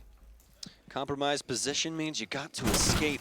Otherwise, you're more than likely going to run into some problems, especially on a map like this, where a lot of instant access around the area. So, either way, Team 1 simply waiting to see what is their next move. They need to get some information inside of Sunrise, and they damn well should be. Moringa actually playing inside of this area. Sexy Cake getting lit up on the other side of the map, but obviously trying to deal with these little engagements here. Don't know exactly where that damage came in from, but now that we're getting a better picture, Team 1 already have access to this top floor, and ill-advised there from Nesk, and he has no one around him. Simply tries to get inside of Hookah, and Palu is simply waiting. Looks like they're aware of the blue push here as well, as he might be able to slip in here, but oh no, KDS now holding the angle. Frag grenade out. Is this going to end up catching Palu? It will. What a read from KDS. More than likely a drone in the area, or just really good audio cues. Either way, that's a huge piece of Liquid going by the wayside. I think he caught the sprint attempt there from Palu to try to work his way into blue, and that's where he catches the push itself off the audio cues. Moringa, in the meanwhile, constantly being fed info by playing around his alibi clone here. KDS, though, still finding another pickup for Team 1, and Alamau looking for the finalizing one against Sunrise here. However,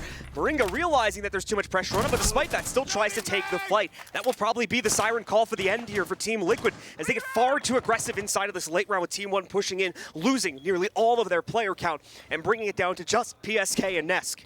Very unfortunate for Liquid as they try to make a stance for Sunrise, but Team 1 just have too many bodies, as well as a solid read on the situation that ends up begging them quite a few kills. Now presented with a 2 versus 4 as PSK and Nesk, but the beauty of this, they have plenty of utility to try and get some frags here. Nesk is actually rotated up white stairs. He's currently up top right now inside of luggage. Has to make sure that he does not get droned out here. Has to be very aware of the situation, but unluckily enough, PSK not playing safe enough inside of sight. He'll get taken down from Alamau, and now it's up to Nesk, who's already given up his position by spraying, and now Alamau holding his rotation to exactly where he was coming from. And Team 1 get their very first round on offense. A dangerous amount of aggression coming out there in the early round from Team Liquid, and you could see Team 1 were hesitant to move in and take any control for themselves as a result of that. But after taking some time and after some great usage of the utility, they slowly whittle it down player by player, as you're seeing now on the replay. They're opening up a 5v2, or I believe a 4v2, site opportunity to move in there and take control for themselves to set up a 5th round. Their first attacking round after dropping the first one there. 1 round back to Team Liquid, but now Liquid must respond. 2-round advantage set up once again for Team 1, and Team 1 only a couple more rounds away from triggering the 3rd map if they're not dealt with. This is looking more and more like a map 3 in between these two by the second, but that doesn't mean that Liquid can't do something about it. Obviously, they do have the ability to make one more mistake inside of a round and give up 1 to Team 1, but that would obviously be overtime.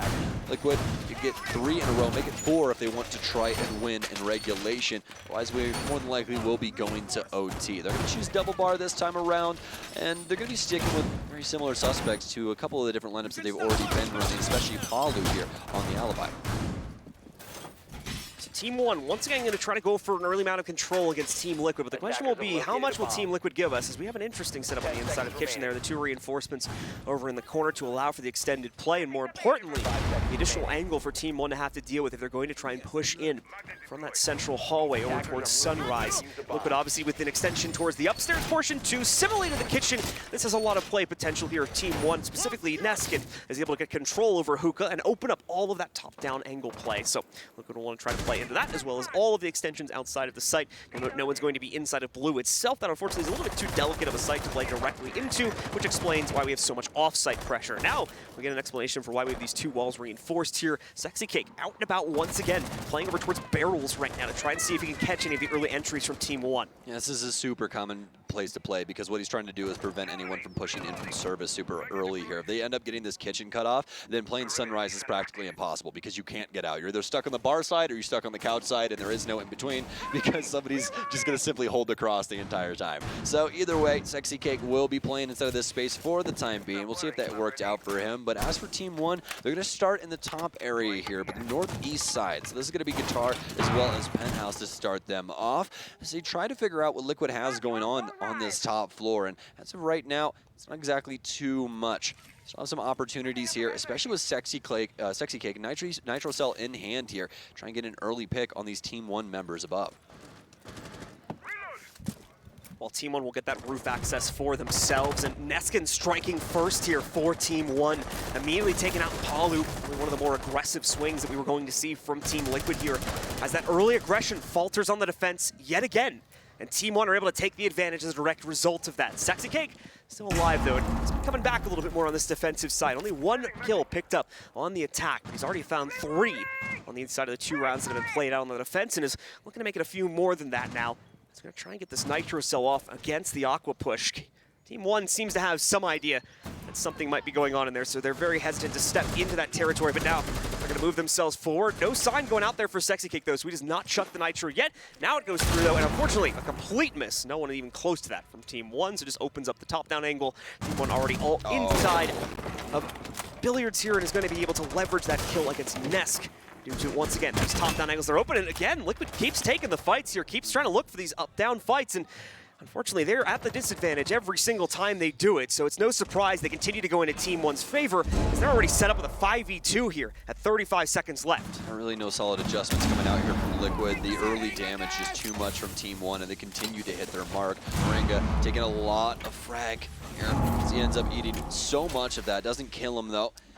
All up to him and Sexy Cake here. Sexy Cake will at least be able to get one, so that's a solid start. And very minimal time remaining here for Team 1, so this could possibly go wrong for them, especially with the way that Moringa's playing, but not before Levy's able to shut him down. This is most definitely going to be a Sunrise plant, so Sexy Cake will have to try and find an answer to this, but on very low HP, he's not going to be able to move himself forward like he wants to. That's going to be the plant going down. Sexy Cake able to at least get the cross here from Vibes. Nobody holding this angle harshly enough, so he'll at least be able to escape that. But now here's the problem. Barbed wire right in front of him, and that's a free sound cue. So he's going to try and wait this out, see if there's a possibility of somebody getting a frag here, stepping into his way, but now he'll have to give it up. Has to try and pre-fire into couch just to get something done. It is a 1 versus 3, as he could try to possibly go for this rotation hole here, but as he stands at the bottom inside a jungle, the Vibes player will swing, and that's going to be the 6th round here for Team 1. Very little impact coming out from Team Liquid, save for Sexy Cake on this defensive side right now. Everybody seemingly having the confidence to try and take duels versus Team 1, especially once the side angles begin to be opened up, but unfortunately no one coming out with too much success in that department except for Sexy Cake, and as a result of that, because Sexy Cake is the off-site player, it's putting us in these very awkward 1vx situations for him. Honestly, I really feel like inside of that round, it wasn't necessarily Liquid looking for the gunfights. I think they were just trying to find an answer to what they were doing upstairs. With that amount of angles, I don't think that they thought that Alamau would be attempting to manage all of them, but that's exactly what he did. And he got turn of events for PSK. Exactly. So it's just like he got so many kills out of that, and at that moment in time, after they already got that big frag onto Palu early inside of the round, it's basically impossible. We see Nesk drop out of the top, and they just give up full top control to Team 1 because Liquid thinks something's going on that bottom floor, but that's not the case in the slightest. A bit of a misread potentially from Team Liquid, costing them another round and setting us up for a 6-3 scoreline in the favor of Team 1. Liquid now needs to run 3 rounds consecutively. That will guarantee overtime. Still need 2 past that to be able to find themselves a victory here, as well as the 2-0 victory in the overall series. If not, we will go to a map 3 to settle the difference between these two teams and find our first finalist of the day here at the 6th Major Mexico. Back over towards our upstairs sites, though, from Team Liquid, as they're going to work their way into Hookah Billiards once again. We're able to negotiate a win for themselves at the beginning of this half, but have not found anything since then. Our setup going into Sunrise was a drone in position there for Team 1, sitting right in that corner shelf by the pillar. Don't think it was spotted yet by Team Liquid, but it is in a somewhat predictable. Nope, I can still see the wheel. There it still is. chilling right up there. So that's a lot of free info drip coming out for Team One yet again as a result of that. Good eyes, my friend. Get some solid info in here for Team One on the positioning of Liquid. This is back to the previous setup that we saw where Nesk plays down low with these Electro Claws and tries to make Team One fight him. See how it goes, but just remember how this last round went with Alamau as Ying as well. It was an insane quad kill, almost an ace, trying to compete with Hungry for fastest ace of all time, but not able to find that last body in order to do so. So, Liquid, this round starting off a little bit stronger than previous, especially with Palut still being alive going into 2 minutes. A lot of the soft destruction falling down around some of our Sunrise players. So starting to panic a little bit. Once again, Sexy Cake out and about. Still going to be playing into this extended position over towards the service door. Now Levy trying to capitalize on Sexy Cake moving in there, but it's Nesk in another battle elsewhere on the map that finds the pickup, and Levy so mad at himself right now that he didn't catch Sexy Cake because it's costed him another teammate. Also, KDS having gone down. Sexy Cake even knows that there's a player at the window here trying to swing out towards. He's gotten the shots to the inside there from Levy. He has to know again, this advantage that has the full confidence to do so. Cussed out, both of them used by Levy here. Regardless of that, it's a distraction as it allows for a spray to come in. I believe to the panels up on top. Levy nearly taken down, however, there's a player holding the luggage balcony. That's going to bring him down very low. The Gonus was the one that was able to swing it, but he's going to go down to the Moringa deeper inside, upstairs above this play. Levy, though, saving the day once again as he finds the confirmation on the Sexy Cake as well as one other pickup here for a double on the round. Now one of the few players able to push into the Sunrise bar. Well, the biggest problem is right now is that they did all of that for the Sunrise bar control, but they've lost so many bodies now. But oh no, PSK! He's not thinking ahead about the positioning of these players. Nuskin uses his last frag grenade to blow him sky high, and this is completely doable. They can totally win this in this situation. Moringa still has a nitro cell, so he'll be able to at least stop him once they try for this plant attempt, but outside of that, it's going to be risky for either of these squads to try and propel themselves forward here. It's all on a knife's edge. Any moment in time, the next kill could mean everything inside of this round, and it could mean us going to our final map as well. Liquid have got to win this to stay alive here on Coastline. Luckily enough to not lose the earlier map. The plant starts now here for Neskin. Nitro Cell out here for Moringa, and so he'll be able to prevent it just with the tape rip for right now, but they can only play this game for so long.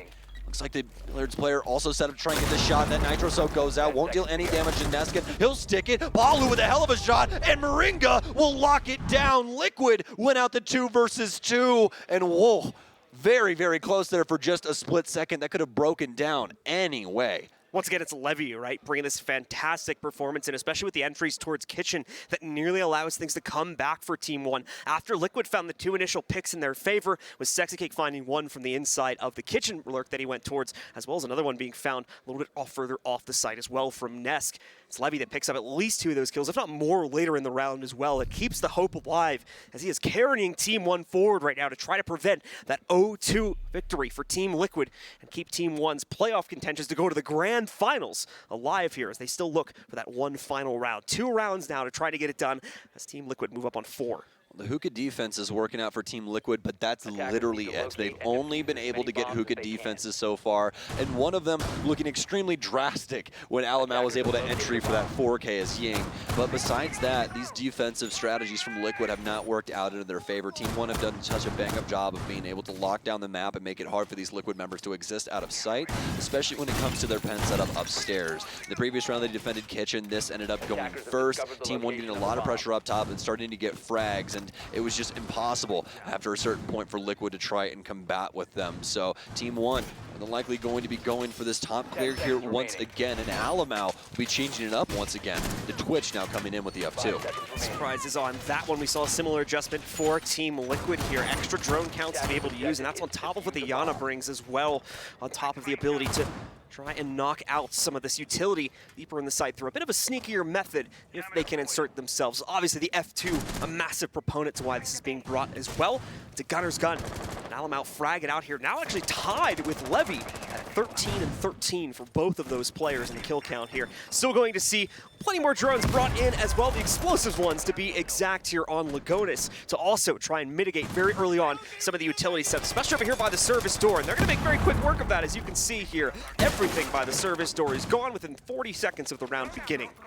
That was so well done here from Team 1. They have not been bringing the Flores at all, so very sneaky to be able to clear out this service area and potentially set up a plant spot for later on inside of the round. As for Liquid, still holding on to this top floor. Not too much action happening here for Team 1 as they are on the outskirts of the map currently. One on VIP balcony and one on hookah. There's still plenty of time for them to try and get some of these jobs done. Lugonis will access his drone yet again here. Is the cross still being held from the smoke? It is indeed. So that's going to be Lugonis' last drone. But he actually got a lot done with those, that being said. Levy now moving in. Arguably one of the most dangerous proponents of Team 1 here right now. Nitro goes out, but it's going to be a little off the mark here. However, player running by, Paulo able to catch it. And Paulo as well with perfect timing on the Nitro. Never mind, it's Nesk tearing people up, apparently. As he gets the double from the upstairs position, suddenly the execute from Team 1 looking a lot weaker, but Lugonis, a good insertion, counts on the rotate. The softball is what's killing him right now, though, as he can't fend himself off. And man, that weapon just got to be haunting Team 1 at this point. Levy, the only hope left, and it's not going to be for very long, as Sexy Cake shuts it out. We go within one round's reach of overtime here for Team Liquid. Yo, fantastic raid on the Nitro cell kill there. Though, excuse me. That was really well done. I don't know if they had a camera up there or something, but I'm assuming that was off of audio, and that's incredible. Because that was like right on point, too. Yeah, like we're like literally right at the apex of where he needed to be, and he just blows Alamau sky high. Fantastic from Team Liquid there. Didn't really get to see many of the gunfights, mainly because Team Liquid decimated Team 1 inside of that round, but we could say the same for a lot of rounds for Team 1 as well, where they just simply ran away with it up against Liquid. We're going to have a big change up here. Palu going away from the Mozzie, picking up the pulse, and this has so many implications inside of this round, John. Not only does he have the cardiac sensor to try and see where Team 1 are playing, but he also has almost a guaranteed Nitro cell if it does land. We saw this being picked up by Team 1, or at least initially shown during one of their final rounds as well, but it ended up being changed up, I believe, towards a mirror. So we'll see what the difference of playstyle will potentially present towards Team Liquid as they try to use the pulse instead to make this play continue on. Once again, that same downstairs holds, that very same Nitro cell kill is going to be a possibility here also. But important to note, only a single Nitro cell being brought by the team this time. So very liquid. Yeah, because Paulo got barbed wire. I don't think he was supposed to do that. That's very unfortunate. It's a slight mistake there. Yeah, so hopefully Sexy Cake can assist him in that regard, but the good news is that the cardiac sensor is insanely potent in and of itself. So generally, it's obviously a lot easier when it's not just you throwing the Nitro cell, because you've got that like 3 to 4 second delay, and normally that means it's gonna miss. However, with a teammate standing right next to you and throwing it, as long as you're not immediately being pressured from that angle, that one is the one that usually goes off swimmingly. So let's see if they can leverage that between Paula and Sexy Cake. Palu. So sometimes I wish I could just pull you back in time inside of Siege and like have you experience certain things like Pulse Fast Swap, for instance, which was the most absurd thing ever when the game got released, because you could almost instantaneously switch from your cardiac sensor to a broken M1014 or your Nitro cell. So, and the M1014 at the time was almost as good as the Super 90 when it got released, so you could just cross-map people with the shotty. It was semi-auto, so that's why all of the semi-autos got nerfed and you barely see them anymore, because the M590 exists. So why would you want to use any of those anyways? Either way, though, we are getting into this. Sexy Cake is going to be back in the position that we saw him in previously. That is going to be a hologram coming in here, so he's not too worried about it. But Neskin, what a play from them. So many members around this space here for Team 1. They get Neskin in instantaneously up top, and while Sexy Cake is simply trying to deal with the Gemini, Sledge ends up getting the frag through a hole that he just created. Very well done. Great signs for Team 1. Now what's the important point here is we need to see how Team Liquid tries to react to this. Do they curl back? Do they play only into the site and try to rely on their capability to trade and their advantage in the site in order to leverage a win and take this to OT? Or do they try to get a little bit more aggressive here? Do they look for possibilities to trade out this lost player? It's Sexy Cake going down too. I talked about how he truly came alive on the inside of this half here. About 1.2 kills per round, if my math is done correctly, as he found 6 in the 5 runs that are played out. Obviously 0 in this one. Away from that, Nesk and the rest of Team Liquid patiently seem to be awaiting for the next move from Team 1. Yet to be given anything. PSK probably going to get first contact here, but as well a matrix beginning to be set up specifically around Sunrise as Levy takes the front lobby control. Moringa will need to be very cautious about any potential swings he tries to go for. This nade going in, going to fall a little bit short. Probably could have left another tick or two on the timer if he wanted it to go the distance he was looking for. However, there should still be one more in the arsenal. Palu now aware, however, of this potential push and the potential utility being thrown in, so you can expect a much more immediate reaction if the follow-up nade ends up going through.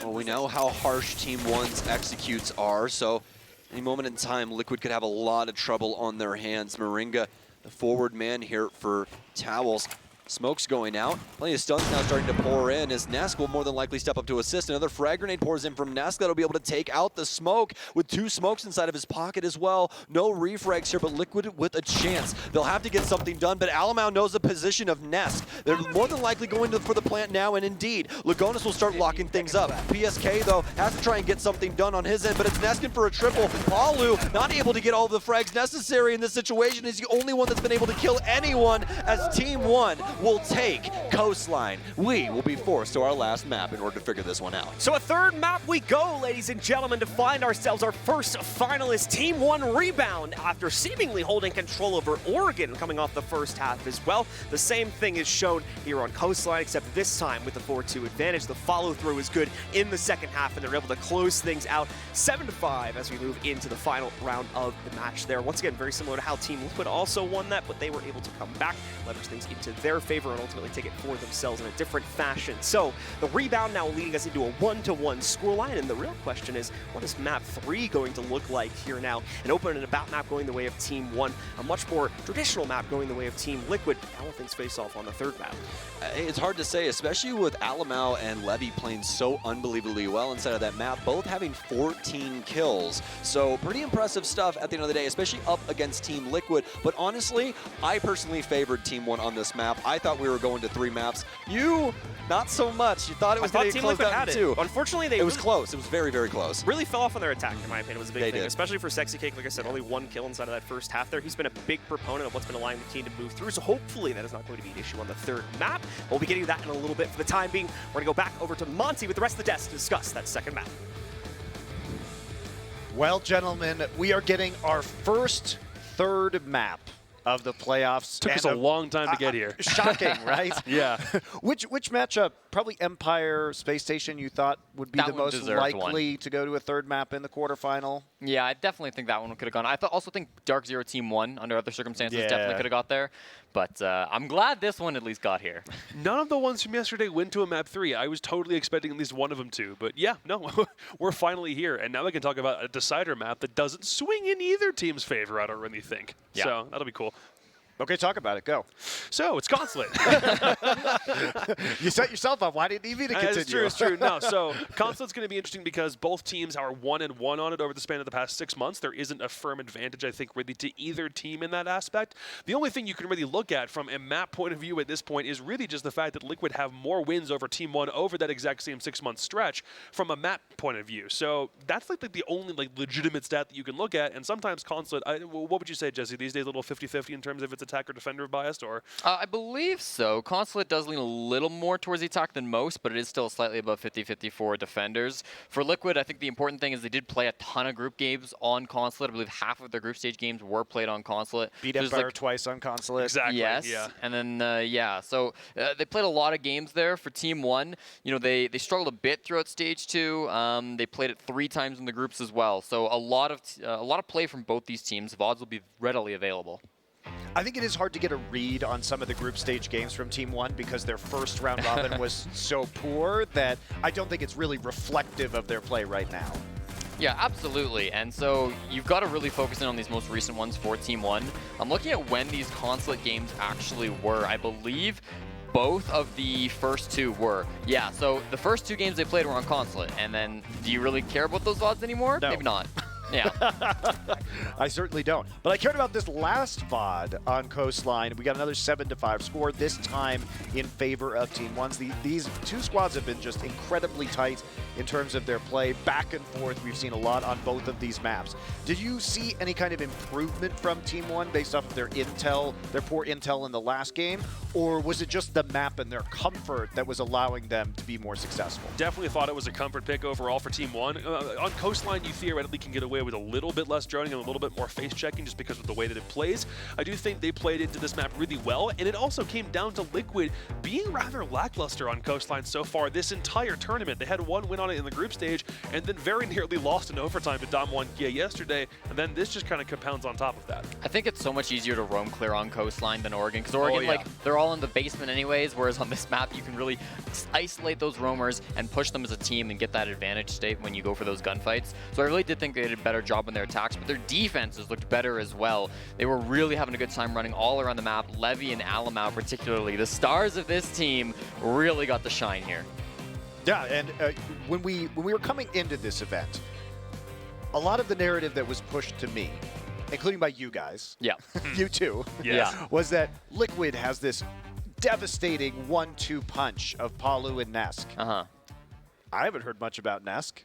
No, Nesk has really fallen off, and I honestly think the Zofia nerf has hurt Nesk considerably. He picked Zofia somewhere in the 60 to 70% range throughout Stage 2. He has not touched the operator this entire event. They haven't been playing Zofia, and so, you know, I think he's struggling certainly on that entry role, which is used to be his forte. He used to be really good at hunting down those roamers. Now with him having to flex over to operators like, you know, Yana, Ashe, even some Twitch recently, he's just not finding the same success. He's not really that bad on defense still, I'd say. I agree. But most of where you're looking for that exact thing we talked about, the 1-2 Nesk Palu combo on attack, is very non-existent at this point, especially considering a lot of players who have moved away from the Zofia as of late. Yana's kind of right there as like the next best option for them, and that's something that Palu's been running. So what's next? What is Nesk supposed to do? Right now, there really doesn't seem to be an answer. We were actually theorizing in the green room. Skies was like, maybe he pops off in the grand finals, and I'm just like, at this point, I'm gonna doubt whether he ever pops off. Well, I mean, they were willing to ban the Zofia against Damwon Kia. So, I mean, I think once you see that, you just know they're definitely not going to be playing it. That's true. And that was definitely like a Rin counterplay at that point, too. So, and like, you knock Rin off kilter, everyone on Damwon Kia is not going to be able to get as fortified. But yeah. Yeah. I also hate to bring up this point, but like, no. you look at Team 1 being such a young team, guys like Alamau, Levy, super young guys, 19, 20 years old, and they've got all great mechanical skill. Nesk is kind of getting up there. He's like 26. On. You can't do him like He's that. like 100 years old in terms of gamer years. Like, maybe his time is just kind of getting there. He's going to move to a support role. Maybe. They got to put him on The fact that Thermite. he's not already on Thermite. Put him on Thermite. True, yeah. That's right. That's where you keep the leaders, you know? You just shuttle them off every game into the support role so they can shot call and lead the team. He hasn't really been in a position to have as much impact as we'd like, though that does not mean that he cannot bounce back at some point. So For sure. Okay, let's look at actual gameplay. Now, Jesse, you picked up the rounds from KDS last time as well. And now you picked another couple of rounds from KDS. What is the difference between the play we saw last time from him and what we're going to see right now? So this is just really great examples of vertical roaming. You know, he's not on the same floor as the bomb site, neither of these two clips, but he's able to jump in and get a whole lot of impact anyways. So it's hookah bomb, it's hookah billiards. This is Alamau on your screen going for the run out. He gets one, dies, but look for the trade. KDS is still there to work with his teammates and get these kills. This is so important because without this bottom floor control, Liquid can't take the site up above. And then you see the C4 right in front of PSK. He almost walks into that. So KDS very nearly gets some frags. In this round, he's already gotten a kill with his C4 up in Aqua. And then he does this. Like, what? Pushes the doorway, he's able to get the frag anyways, and he actually cleans up this entire round at the end here of round 5 with a team kill, but finishes it off anyways. I think KDS's roams this best of 3 have been extraordinary. And a lot of it's the outside play. And then, like a lot of those rounds and some of the stuff he was trying to do on map number 1 did focus a lot on catching Team Liquid when they were napping, whether it's on a rappel or before they get into a building. Liquid is going to swing you when they're in the building, but Team 1 is taking a couple of these liberties and making sure that you get a couple of impact frags before Team Liquid has even gotten inside the structure. All right. Does any of this change your mind? Because it seems like we've had kind of the expected results here. I think most people would have said this goes to 3 maps. It's been incredibly close, but Team Liquid still impressive enough to win on Consulate? I think so. I think, like, again, there is going to be a day where Team 1 are the best in Brazil. That is, like, guaranteed in my mind, but I just don't know if that's today. It still feels like Game 3 is going to lean towards Liquid. The wise words of Lycan, where he once said, win your own map and then win the decider. I don't think either one of these teams have that much to worry about if for some reason they lose on their opponent's map pick, and I still do believe Team Liquid is overall the better squad here today. Okay, we're going to wrap up this semifinal. Winner will go into our grand final. Loser goes home, guys. Team Liquid sounds like the favorite here on Consulate. Quick break. When we come back, right back into map 3.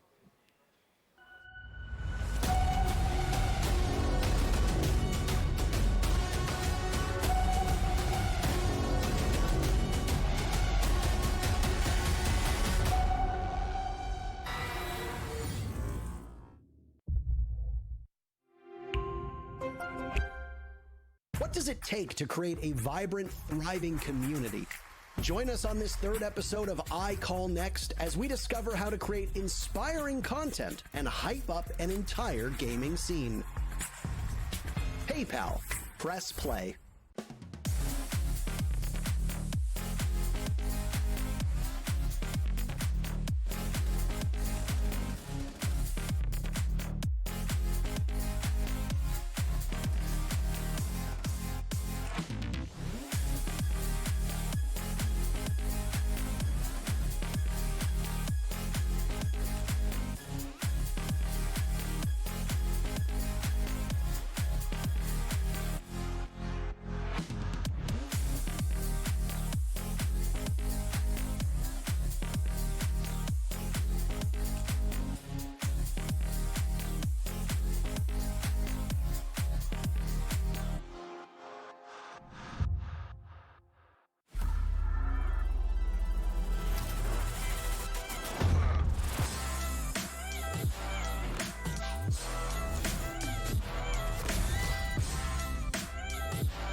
You refer to Team One as pretty well-rounded on Twitter. I was just curious if you give us some insight on what each player brings to the team.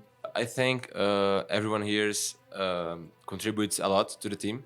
Like KDS has his only style of dealing with life in general, and in game he's so aggressive and he doesn't give a lot of importance of like anything in life. Lagones is a huge support, one of the best in the world. When he's on a clutch, I have like extreme confidence that he will manage to win every clutch. Davey has the best aim I ever seen. Like he's so solid and he plays well like every game.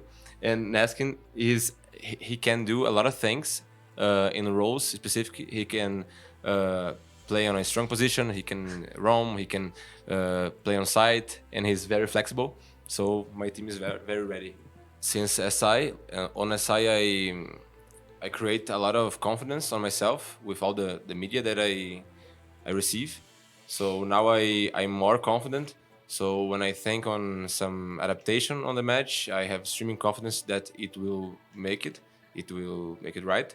So I think that's the difference, is the confidence. For everyone that is cheering for us, thanks a lot. And like we're really practicing and improving a lot in these past months. Everyone is seeing like we are getting the results and we are looking for the top 4 right now. So that's our goal. And thanks a lot for all the Brazilian people and all entire the world that is cheering for us. And bora. Então é isso. Vamos, Can I velho. say in Portuguese? Ok, vamos, velho. Vamos com a T1 aí. Vem com a T1 nesse campeonato que vai dar muito bom, tá? Pode vir, pode vir. That's it.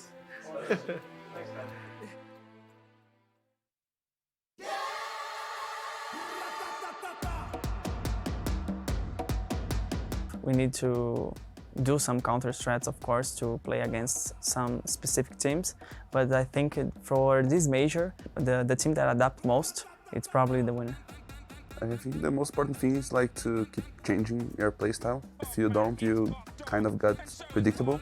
I always try to learn new things so I know how to react to different situations. I think after that match, we discovered us as a new team. Like everyone was like yelling a lot, and my team is not used to that. And I think because of that, they were yelling and cheering every round. All of them play better.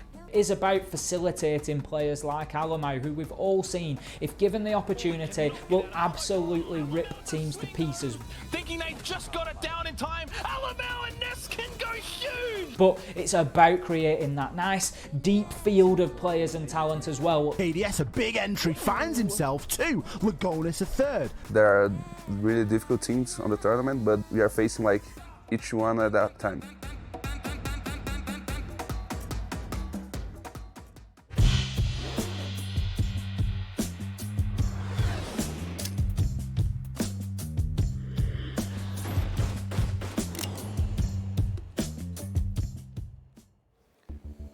And we're back once again, ladies and gentlemen, here at the semifinals. You can hear him getting hyped behind me already there. Team Liquid just did their cheer. I believe we're about to have the one from Team One in just a second. As we're getting prepared, there it is, as we're getting prepared to jump into our third and final map of the series here. Two Latin American teams going at each other. Only one spot in the final to be claimed by the two of them, though. So let's find out who is going to get it as we get prepared to jump on a Consulate for our final map.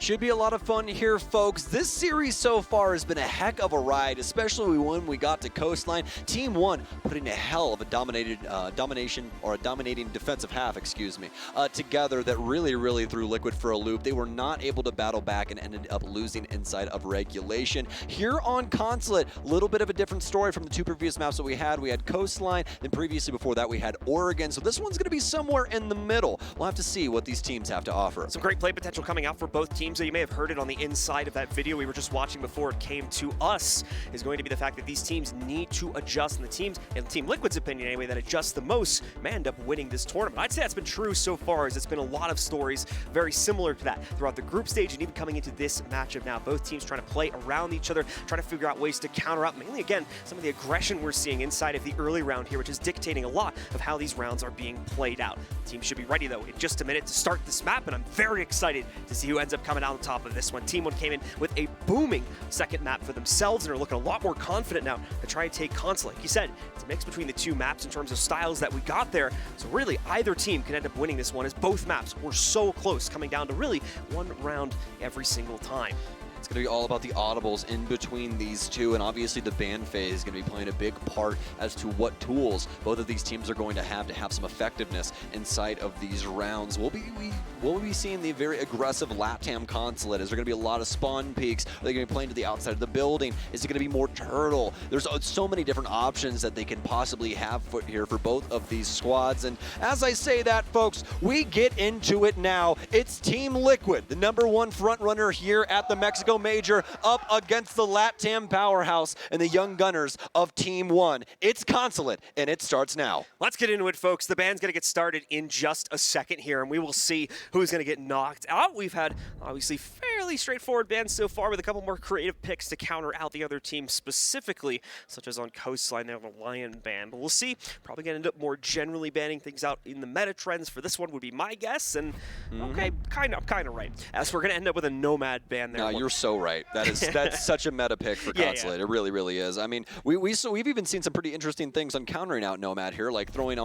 down magnets out onto a suicide balcony and stuff like that to capture air jabs and everything along those lines. Either way, though, Thatcher also going to be banned out here, folks. We're going to get into the defensive bans now. You guys already know why Thatcher's being removed. Those EMPs very pesky, and Liquid actually going to ban out Echo here. Echo, an interesting one, but we've started to see way more play from that operator on this map. I think more than anything on the inside of the basement site, because if I could sneak those yokais all around the garage. And another one as well that plays very heavily into garage more than anything there. Both of those ability to deny operators on the defense going to be getting knocked out, as well as the Alda for the defense going away too. I didn't realize that we were still in 2019. That's the craziest thing here for me. We've had like one other Maestro ban this tournament, but not an Echo Maestro ban. Yeah, When's the last time we had an Echo Maestro? Thank you. Okay, it has been a while, my friend. It's been a while. So that should be pretty interesting though, because this is going to be a lot of that utility on defense that they utilize to hold down Garage gone. And I find it so very interesting that Liquid doubled down on this, because they saw the Echo ban.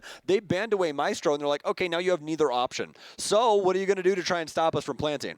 Well, for Team One, it's looking like they might have to adjust some things inside of their lineup overall. They're not going to have to deal with it truthfully just yet, at least for their basement setup. I don't really know if Maestro was working his way into their lobby setup, but either way, we are going to have a 6-pick here for KDS, as he will pick up... oh my goodness gracious, I wanted to call him a Nomad there for a second. Warden. My brain is on the fritz for a split second. I need some water. All good. Well, Hopefully we're not going to see much of Nomad at all on the she's inside gone. of this Can't matchup, have as her. she's on the bench for this game.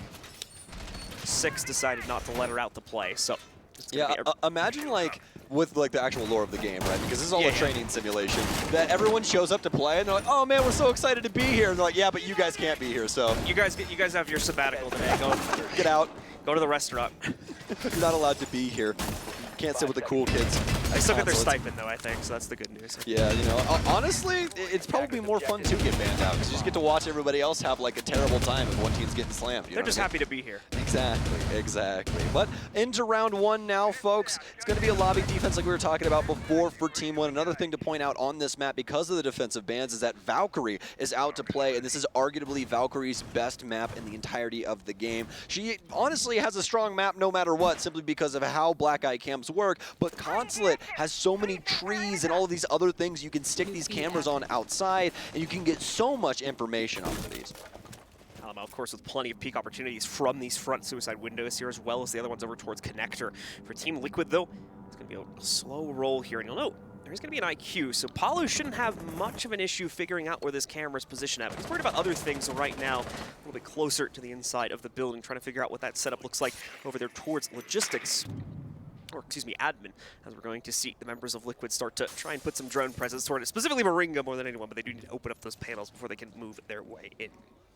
You can see Team 1 trying to play forward towards the east side of the map right now, at least with one body on the admin stairs. They're going to be holding things down up top, as we would suspect, just like previously. But obviously some other things that could possibly spoil this as well. So we're going to have one of the Argus cams going down here from PSK as he's trying to get some extra information, but Liquid have not done really anything at all with their first minute and a half. They've simply set up this side of the building to make sure that no one can enter inside of the main office down low here next to Tellers. Still very much a heavy emphasis on the drone clear right now for Team Liquid, and we're over halfway through the round here. It's very slow rolling for this team right now. And thankfully, already inching a little bit closer towards the site as Sexy Cake moves in on the top level here. He begins just raining in. No specific target to try and knock out just yet, but more than anything committing to pre-fire. Like I said again, not a whole lot of progress made by Team Liquid, despite the fact that 2 minutes have already been gone and taken away from the round. Liquid trying to assault this site from the complete other end, but they only really have second floor control to vie for at this point.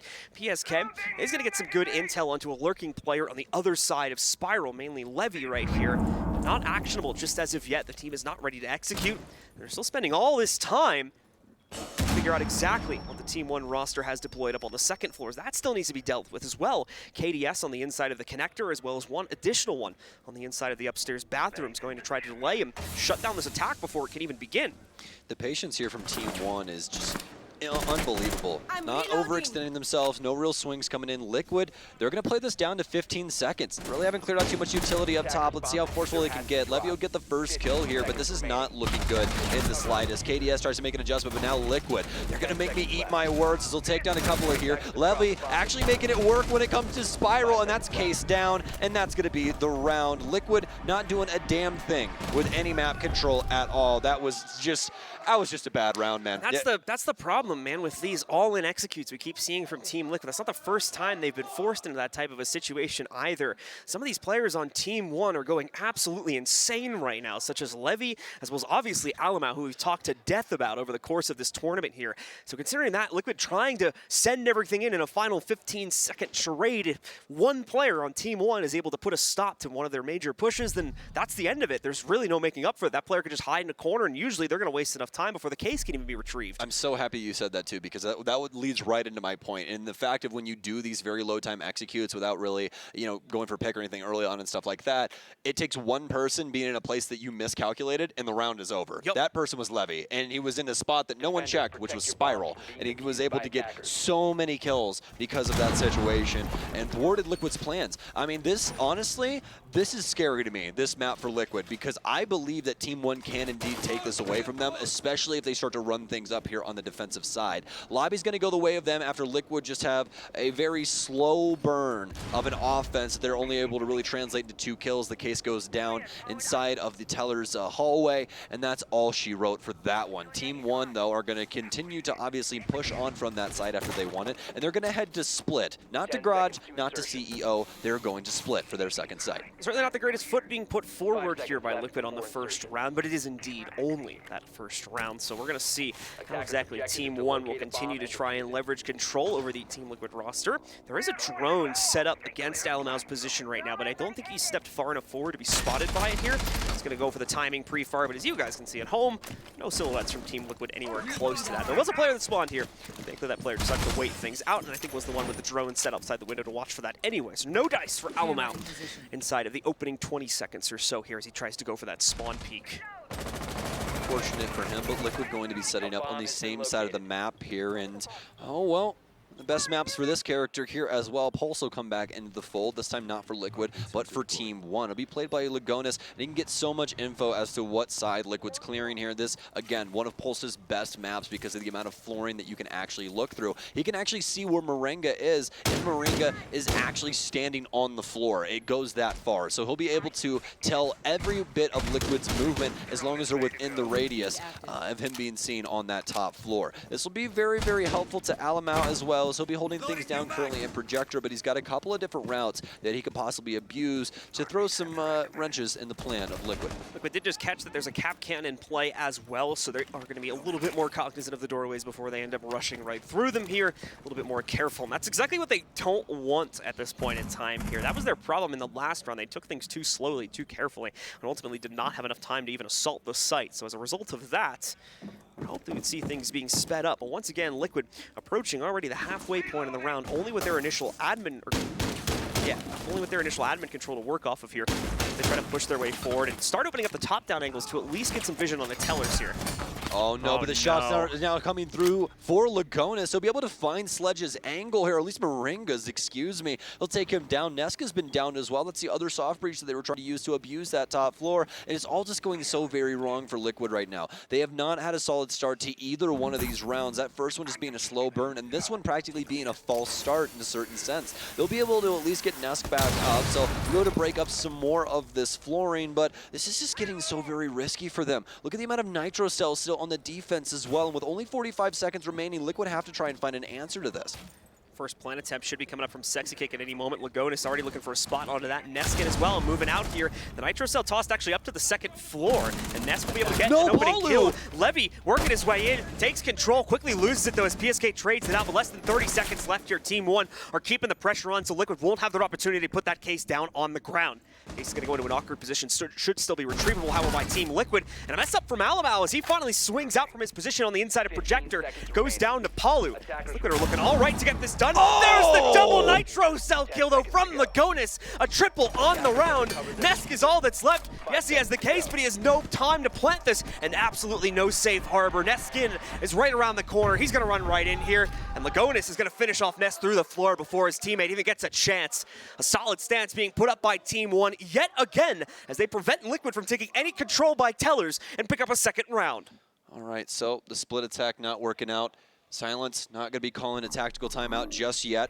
And honestly, I think they can go one more round with Liquid possibly making an adjustment here to try and get something done. But Liquid are just not able to do anything in the opening moments of these rounds. They continually get set back, and there's no opportunity for them to try and get anything to come into their favor. Team One are playing this so very well right now as they're going to their third site inside of Garage. Basement is up next here for Team One, and they could realistically just go all the way around to all four sites at this point if they wanted to, with the way that they're able to delay against Team Liquid. Finally, Team Liquid probably going to get a little bit of relief here, as that early clear shouldn't completely lock them out of the building for the first 1 to 2 minutes. That's what I would expect anyway, but given how well it's been working for Team One, would not be surprised at all if Team One's trying to go for a double down upon this and really try to lock Liquid out, as Liquid have been very scared seemingly to take any contested control away from the defenders here, just due to how well some of the individuals have been playing. I think Alamau, note, doesn't have a kill so far inside of this game, but Levy continuing to dominate at 4-1, and Lagonis doing even better, specifically after that last round where he got the triple, as he's gotten 5-0. Lagonis stepping up as well as Levy. You guys heard Team One, and specifically Alamau, talking about Levy's ability inside of the game. The best aim on the entire team is what he said, and that's a big compliment from someone like Alamau, who is so very dominant inside of his gunfights. Alamau there, like I said, having a rough time, but you heard him in the interview talking about the support that how strong of a core roster has been built up around him and how much they're looking to press themselves forward.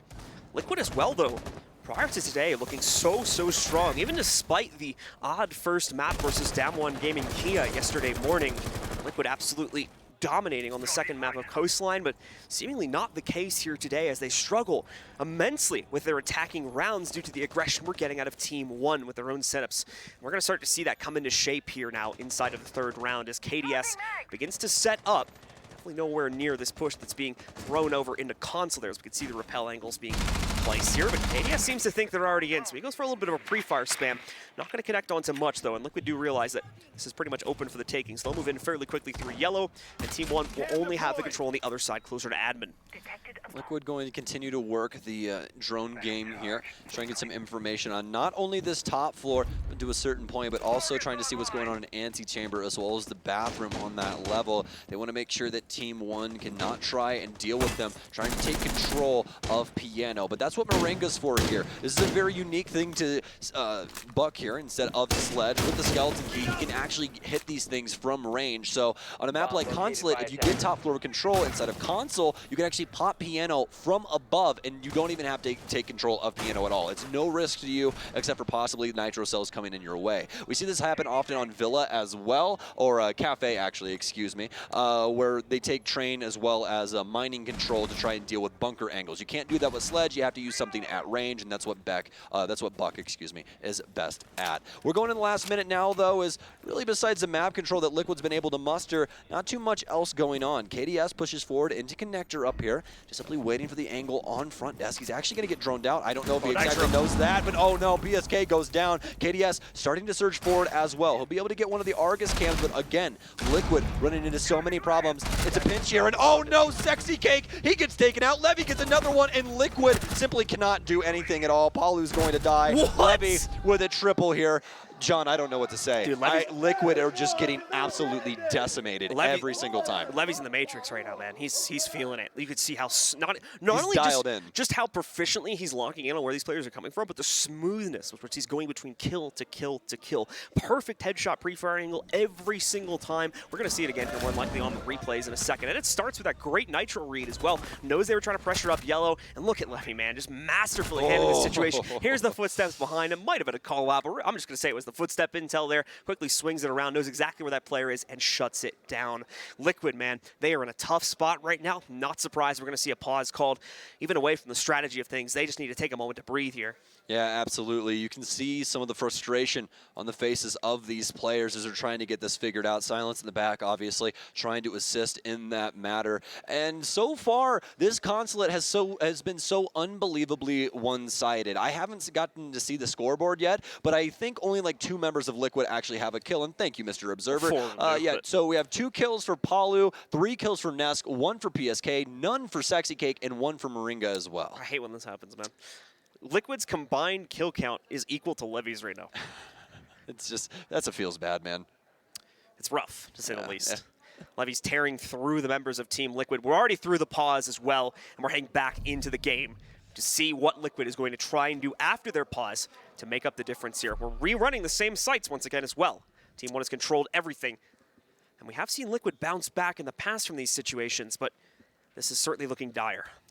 Extremely dire, especially given the circumstances. I mean, this is a full best of 3. This is Team Liquid, by the way. I just want to remind you guys that this is the LATAM squad that went all the way to the grand finals of SI 2021 and tried to take that away from Ninjas in Pajamas. A great series as well inside of those games. This one right now, this is looking, at least in the moment, like Team One may have the opportunity to knock off Liquid in the semifinals and go to the grand finals to play one of the European squads tomorrow. For such a young team, this would be a massive achievement for Team One to be able to pull off here. If they can Not only that, but they came away from a tiebreaker with Cyclops. Yes, the first tiebreaker in They had to win Siege history. 7-2. They had to win this match 7-2. Look at their group record, 3-3, split it right down the middle, barely squeaked through. Like we said, had to go to the first tiebreaker match we've ever had in Siege history in order to determine that against CHE. Now they're very likely, unless we see a change of pace from Liquid, looking like they're going to push themselves forward into the grand finals here. Certainly a massive turnaround and a massive achievement from Team One if it comes true, but Liquid off of a pause. might be giving us something new as well here to throw at Team One and finally allow them to pick up their first round. Early admin control much earlier than the previous rounds being played out here. Here we go, here we go. We're going to see them get into the faces of this Team One defense much earlier on. Levy playing from the downstairs hallway, transitioning over to Spiral, already falling back from that position as the team tries to go much closer to the site. And Alamau now left out on a bit of an island here on the inside of Projector, unsure of where the rest of the support from his team is going to come from, but certainly not on the same floor, so he'll be the only one positioned up here. Beautiful thing for Team One right now is that Alamau hasn't even found his stride yet here on Consulate. It's been the rest of the team that have been able to lift up this banner, put Team One up on a 3-0 lead currently, forcing Liquid's hand and making them use that tactical timeout very, very early on here. Alamau is going to continue to hold on Projector before he drops off, also checking the pre-fire angle here as well. But he's going to make sure to go all the way to the basement so he can use that Nitro Cell to the fullest later on if he so chooses. There's going to be 4 Nitro Cells as well for Team One, as well as a smoke utility coming in here for Lagonas. So lots of stuff to try and slow down Liquid, or at least prevent a plant if it comes to that. No catches from Palu there on the players transitioning through yellow. No vision to go through that either. It's not a chance. The pre-fire, and certainly no intel coming from the sound, but at the same time you can see members of Team One still trying to prevent access for Liquid at these pivotal positions over by the window and as well at the front door to yellow itself. Moringa's still looking for options to work his way in through the console office. As you can see, should be able to do that without much of an issue. All the defenses have been cleared out from the upstairs part of the map here. And now Liquid are free to work on their downstairs execute, but that'll be the problem point here. Once again, time is starting to become limited. Still a lot of players holding these aggressive positions to try and fend them off. And now that we've reached the 45-second mark, the Toxic Babes beginning to come out on that defensive smoke here. First one already thrown in by Lagonas. The second one should follow that up pretty smoothly in just a couple of seconds as soon as he spots Sexy Cake moving in. Well, the pacing for Liquid seemed to be a lot faster off rip, but the plant now starting to go down in 30 seconds. Sexy Cake taking so much damage. Actually ends up getting body blocked there for just a second by Palu, so it's just a little bit more as well. Alamau now ready for the prevent with the Nitro Cell for the very next one. See if Palu can possibly get this done, but no, Sexy Cake goes down. He's dead. Palu now all on his lonesome to try and get this case down, and there's still another smoke. Actually, no, scratch that. Lagona's already using that as well. Ness gonna try and apply some pressure in forward, but no, all of the angles from Team One are abused to the maximum here. A beautiful Nitro Cell out to prevent the plant as well, and it's a flawless for Team One. Liquid have no chance to slow this down at all. The tactical timeout's already been used, and John, if there was ever hot water, I don't know what else I could possibly say. I mean, Liquid tried to speed it up, and it seemingly just doesn't make a difference. They didn't even speed it up, though. I mean, heck, they got admin control like 2 minutes earlier. They And did in the last stood there. Yeah, that's the problem. That was what I was going to lean into, is they take it, but then they just sit there for a good minute and a half or so, ultimately trying to force themselves in at the end, hoping that they have just enough time to bait out all of the utility. But there's so many things left undetected by Team Liquid, even accounting for the side hall hatch Nitro Cell that comes in at the final plant attempt to defuse, or to stop that rather, and end the timer at 0 there, going into the favor of Team One yet again. That's not even accounting for the fact that the piano, yellow stairs, and the internal bathroom setup was never even touched by Team Liquid throughout any of that round. There's just like no utility game right now from Liquid. They take top control once again here, but it's not even really top control at the end of the day. Alamau just kind of sits around for a little while. It's just a and staging drops. ground, that's it. Yeah. It's an area of the map where they're not going to get immediately picked by someone from Team One. That's inside of the building. Exactly, and then their only answer to that situation that starts going down after they get the control they want to attempt to plant at 30 seconds is, okay, Sexy Cake dies. Well, what are we going to do? Nesk just jumps down the hatch from Projector and runs into Antechamber. That's not the play. It's just not the play. Like, and here's the thing. I don't want Liquid to go quietly into the night. This is one of the greatest teams that we've had in Rainbow Six Siege history. And if this goes down this way, it's just going to be a sad sight to see. I'm so happy for Team One, by the way. They are playing so very well. It's just that Liquid aren't even in the same ballpark. They're sitting in the parking lot right now. Team One putting a huge amount of emphasis with their utility on the admin hole that we saw earlier there with the, I believe, 2 if not all 3 of the Runegates blocking out window access here for the attackers. And I think it is going to be pretty much all of them. Yep, all 3 deployed here. Not only that, but they leave the bottom to top holes, assuming they're still going to control the Visa office down below so that they could reignite those lasers should they go on cooldown, and the cooldown goes away. Liquid, though, a bit of a different approach this time, as they're going directly in from console and overall the yellow side of this push to try and see if they can throw Team 1 off or at minimum avoid the utility, and so far doing a good job of that. Now pressing in against this play. At the same time, though, Team 1 catches that, and specifically their vending players. All right, cool. Now we've got a great hold on the inside here. Our opponents can't really throw nades in because we've got the laser gates blocking it, so we've got our own little bunker, and even better, it's on top of the site. So I think Team 1 are relatively okay with the current chain of events. Oh, absolutely. Liquid continue to try to find the soft side of the map and work it, and honestly, it hasn't been working out in their favor, like you and I have been talking about for most of this. Alum out, very forward position here, trying to take out the buck, but not able to find any damage. Instead, it's going to be the window frame that eats most of those MPX bullets. They'll back off. Neskin will be able to get one, and once again, we start the T1 hype train here. It's Team 1 starting to run away with it again. They'll knock out one of the best players on the entire roster in the likes of Palu. That's another thing to account for as well right now for Team 1. Look at LML's score. The dude, no offense, he hasn't needed to. Dude's barely done anything. However, Nesk is looking to do something here. Unfortunately, can only go 1 for 1. KDS takes down Sexy Cake before Moringa gets the trade onto him. So the damage is evenly exchanged as a result of the earlier pick from Team 1. They still maintain the advantage at a 3v2. It's up to PSK and Moringa now to bring this back for Team Liquid and finally try to put at least one round on the board.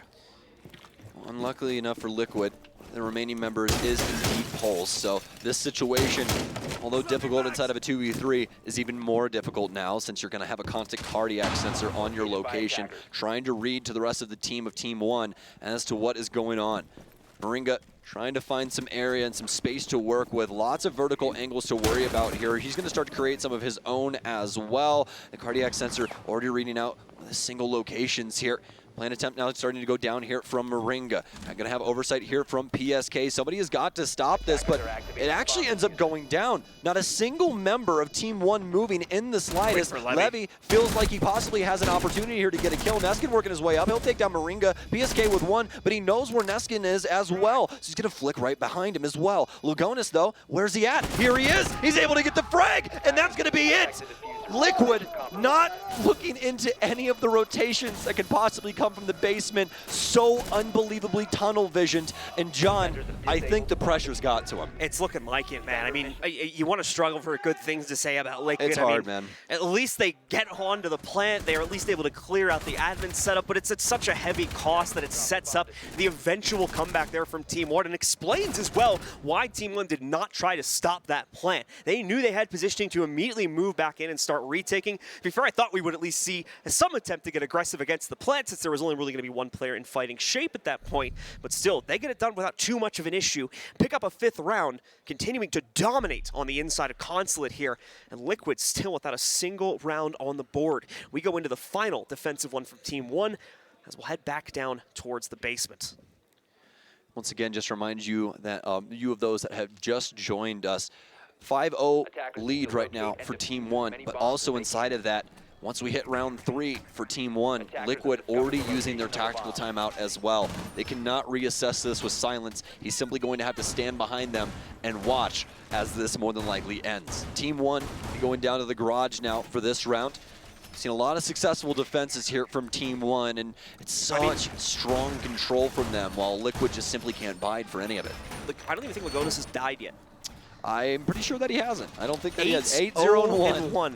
The dude has gotten 8 kills. And I mean, even aside from him, Neskin's only died 1 time. Levy's at 7-2.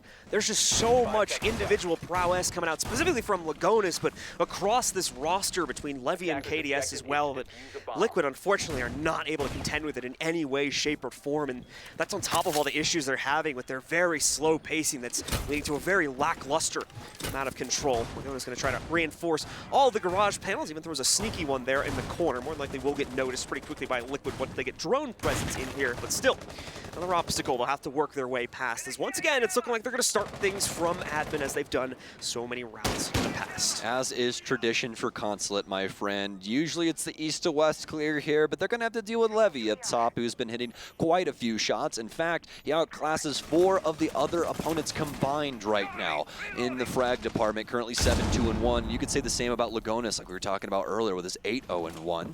Either way, though, they're doing such a fantastic job thus far of being able to shut down Liquid, especially inside of these mid rounds. Either that, or the pacing control as well when Liquid tries to be very patient and wait for these Team 1 members to push forward. They simply wait to see what Liquid's next move is, allow them to waste all that time, and then once that low time execute comes in, punish them for their mistakes.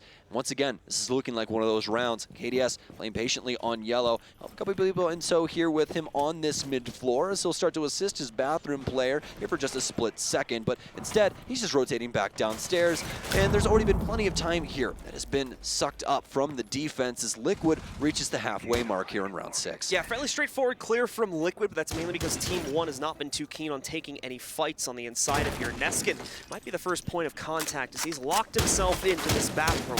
Keep in mind, obviously with a rotation position to fall back upon, Moringa also opening up a lot of angles here too. And oh no, Neskin baited into the fight.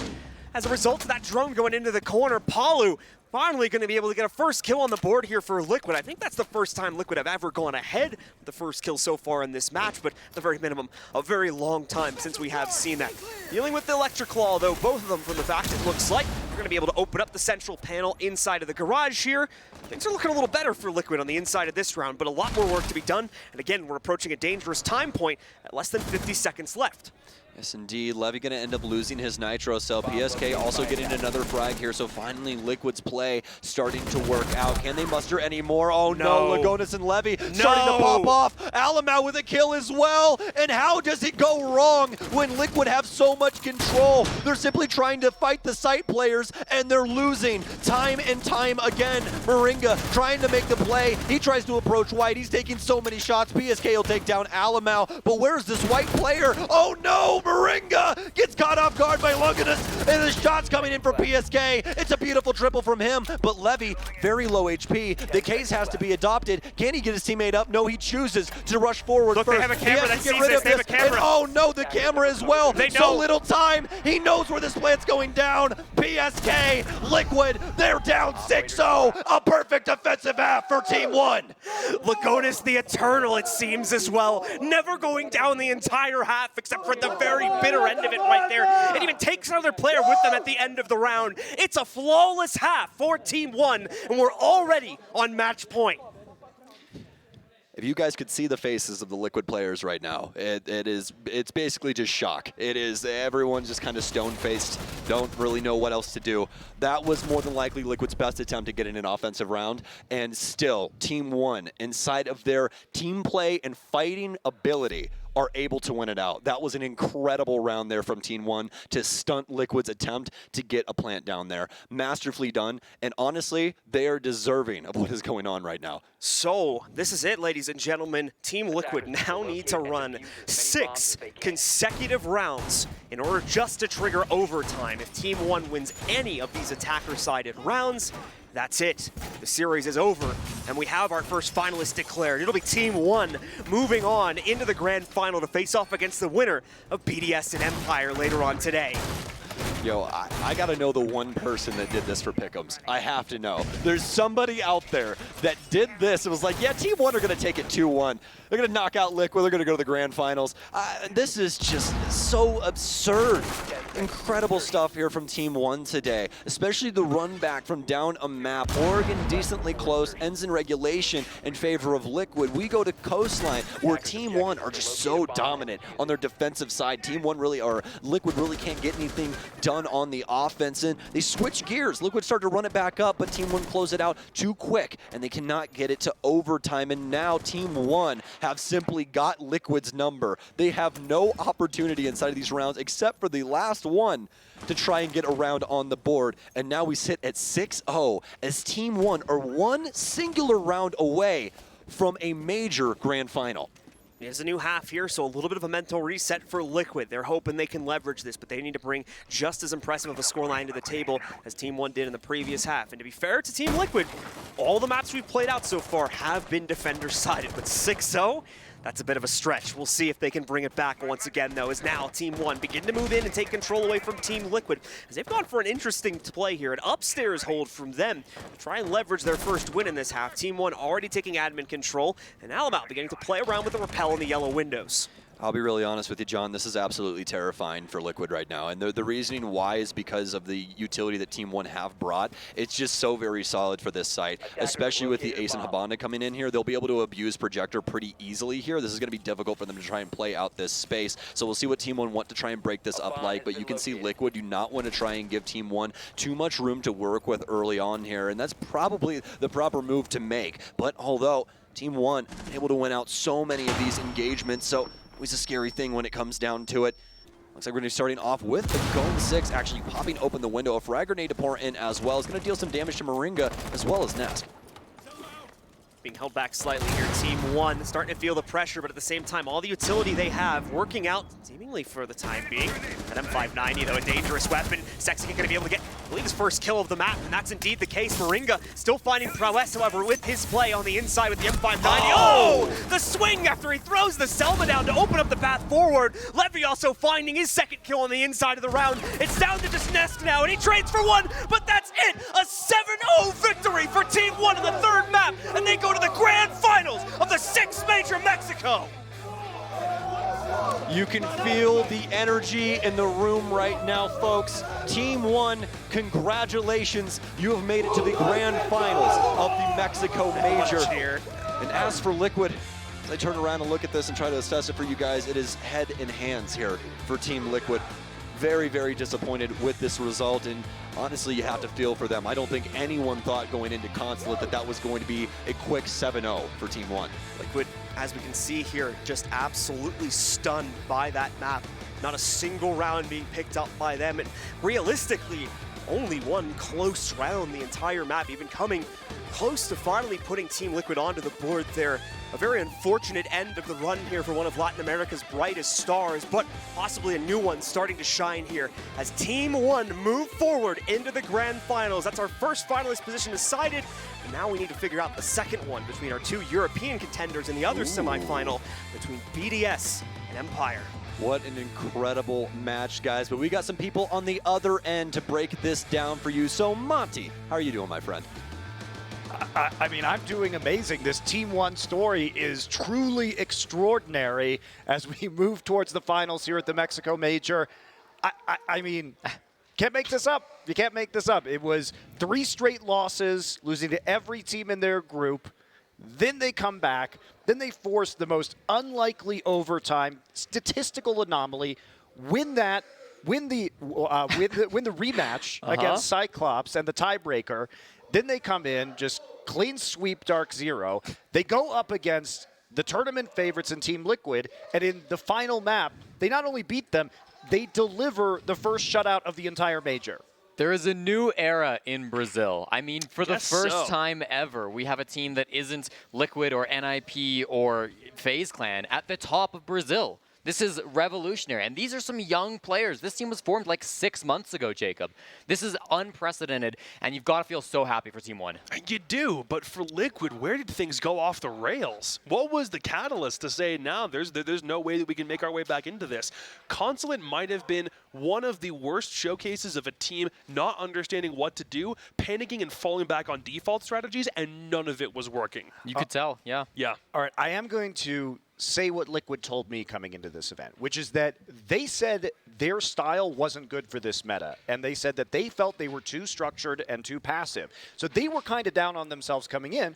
Then they go to the group stage. We see them just roll through their group with ease, and they become tournament favorites when NIP is knocked out. Now, the other hand, Team One was always saying, okay, we work harder than anyone else in Brazil. They really wanted this coming in, and despite their stumbles, Alamau and Levy were always performing. Now the rest of the team has stepped up, and here we are, Team One in the finals. I think this aggressive playstyle that Team One loved, just running around on defense, getting all of the kills, you know, the classic Team One stuff, that's really not something that I don't think any team in Team Liquid's group did really well. Like, Empire were the other giants of that group, but that's really not the way that they play. So I do think that Liquid are correct and that this meta just doesn't necessarily favor the way that they like to play the game, but it does for Team One. It did feel like in that group, it was a bunch of structured teams and a weakened TSM. Yes. So it was like, the team that didn't play that style was weakened, and the other teams were just worse versions of Liquid, and so they never really got tested here at this event in a stylistic matchup. I don't necessarily think that's an excuse, though, because this is this is a Brazilian v Brazilian matchup where this kind of playstyle absolutely should be expected, especially for a team that's not within the top 4 echelon in Brazil, who you kind of need to bring something like surprising out of the box for some reason, which should have been that aggression, that should have been easily counterable. I'm just saying, Team Liquid was pretty self-aware about their own weaknesses. Yeah. They were, like, almost to a fault, I think. Like, to the point that, like, did that get into their heads at some point on Coastline? Because that was pretty reprehensible performance. Maybe we were overestimating them. Maybe we should have listened to them more because they really didn't. I mean, 7-0. What do you say? That doesn't look real to me. God, that does not look real. I've got to feel bad for Sexy Cake. He really struggled this game. This is probably his worst performance of the tournament so far. And you think he's had like a history of not really stepping it up in the biggest games too. So this has got to be crushing for him. Can I just point out the stat line here on Lagonis? Because this was a guy who struggled mightily in the first day of competition. Team One's first 2 games, he had four kills across 2 maps. Now he just comes here and he's top fragging. Seems like Team One is really just on a complete roll right now because they're not only getting the performances out of their star players, they're getting it out of players that have just massively improved over the course of this event. And Alamau's 2-5. I mean, this guy's garbage. He's getting carried by the rest of his team. Well, Don't say that, he's right over there. Speaking of garbage, wait, what? Let's talk to Alamau. Oh. Hi. Sorry, Alamau. It's okay. It's okay. Jesse was being very rude. You can call him garbage I if you want. apologize. He's a funky caster. That's fair. I deserve that. I know from experience playing with him, he's never going to get out of silver. Don't worry. You've got to be. So Alamau, we have to ask, how did you guys change your mentality after your 3 losses to then win 8 of your next 9 maps? Yeah, I think we put a lot of pressure on us on the beginning of the tournament. Like, CGG ranked us as 6th team on the world, so we had a lot of pressure on us to be good on this tournament. And after the 3 losses, we just talked to ourselves on the gaming room, and we were saying like, bro, we got to do our game because we were like too calm and like afraid of make risky plays. And against Cyclops on the historic match, like after that, I think we can beat every team. Like Cyclops for us and for me was the most difficult team to beat in my entire life. They are so good. So I think after Cyclops we can beat everyone and we will win this major. When you were playing the game and the score got to 2 rounds for Cyclops and you knew you could not lose another round or you're just out of the major, how did you as a team like mentally stay in the game? Because that is so hard. Yeah, it's so hard. Like I think he's one experience that no other player will ever had on Siege. Like it's unique. It's unique. Like you have to continue to make risky plays because if you don't, like, you will lose, and you have to think on every round, and you can like make mistakes. You have to risk plays, so it's very difficult. It's insane. That must be incredible, like the pressure you've got to deal with. And the biggest thing for me is your whole team has stepped up this event. I know going into things like everybody was hyping you up as the star player, but I mean, what do you have to say about your teammates who really have had a fantastic performance right alongside with you? Yeah, I always say that my team is awesome. Like we unite the whole team together, like me, Chubbs, and Lagonis. So we picked the right pieces, and I knew that it was only a time for them to play very well and so we can beat everyone. So you've got a European opponent coming up for this grand final. It's either going to be BDS or Empire. Is there one of those 2 teams you would prefer to face, or does it not matter to you in the long run? Doesn't matter. I think it's going to be easier than Cyclops or Team Liquid, so we are ready for that. Easier than Cyclops. You hear him say that? Wow. I think so. Ooh. Lot of respect there. A lot of respect. Why do you hold Cyclops up as such a good team? What about them really impressed you? Yeah, I think like we are a team that we adapt very much on a match, on a round, and the fact that Cyclops is so unpredictable, you can read them and adjust, so it's very difficult. So I think every team that you can read, you can adapt, and you can win. So I think it's going to be easier than Cyclops. Alamao, I mean, you've played against Team Liquid so many times, obviously, in Brazil. What was your game plan coming into this game specifically? What was the key for you guys to beat out Team Liquid? Yeah, we always know how to beat them. Like, I will not say here because for obvious reasons. Fair enough. I tried. We know how to play against them, and we threw a couple rounds on Oregon, and I knew we could beat them on Coast and Constant, so that's it. All right. Well, I wanted to give you the opportunity to say something, especially to the Brazilian fans out there, if you'd like to take a moment in Portuguese. Yeah, sure. Rapaziada, obrigado quem torceu pra gente, quem acreditou. Obrigado a todos os meus amigos, minha família, que estão torcendo por mim. E a todos os fãs da Team oNe aí, a gente agradece demais. E é isso aí, go oNe, rapaziada. All right. Well, thank you very much for joining us, Al. Now, lovely to have you. We'll let you get back to practicing for your grand final tomorrow. Yeah, Good luck in the best of five, man. Thank you. Good grief. Coralho, Team One. Very good, very exciting. I mean, this is such an unusual set of circumstances. It is so rare, guys, to see something like Team One is accomplishing in any esports. So what I will say, Rainbow Six Siege fans, is treasure this because this is great.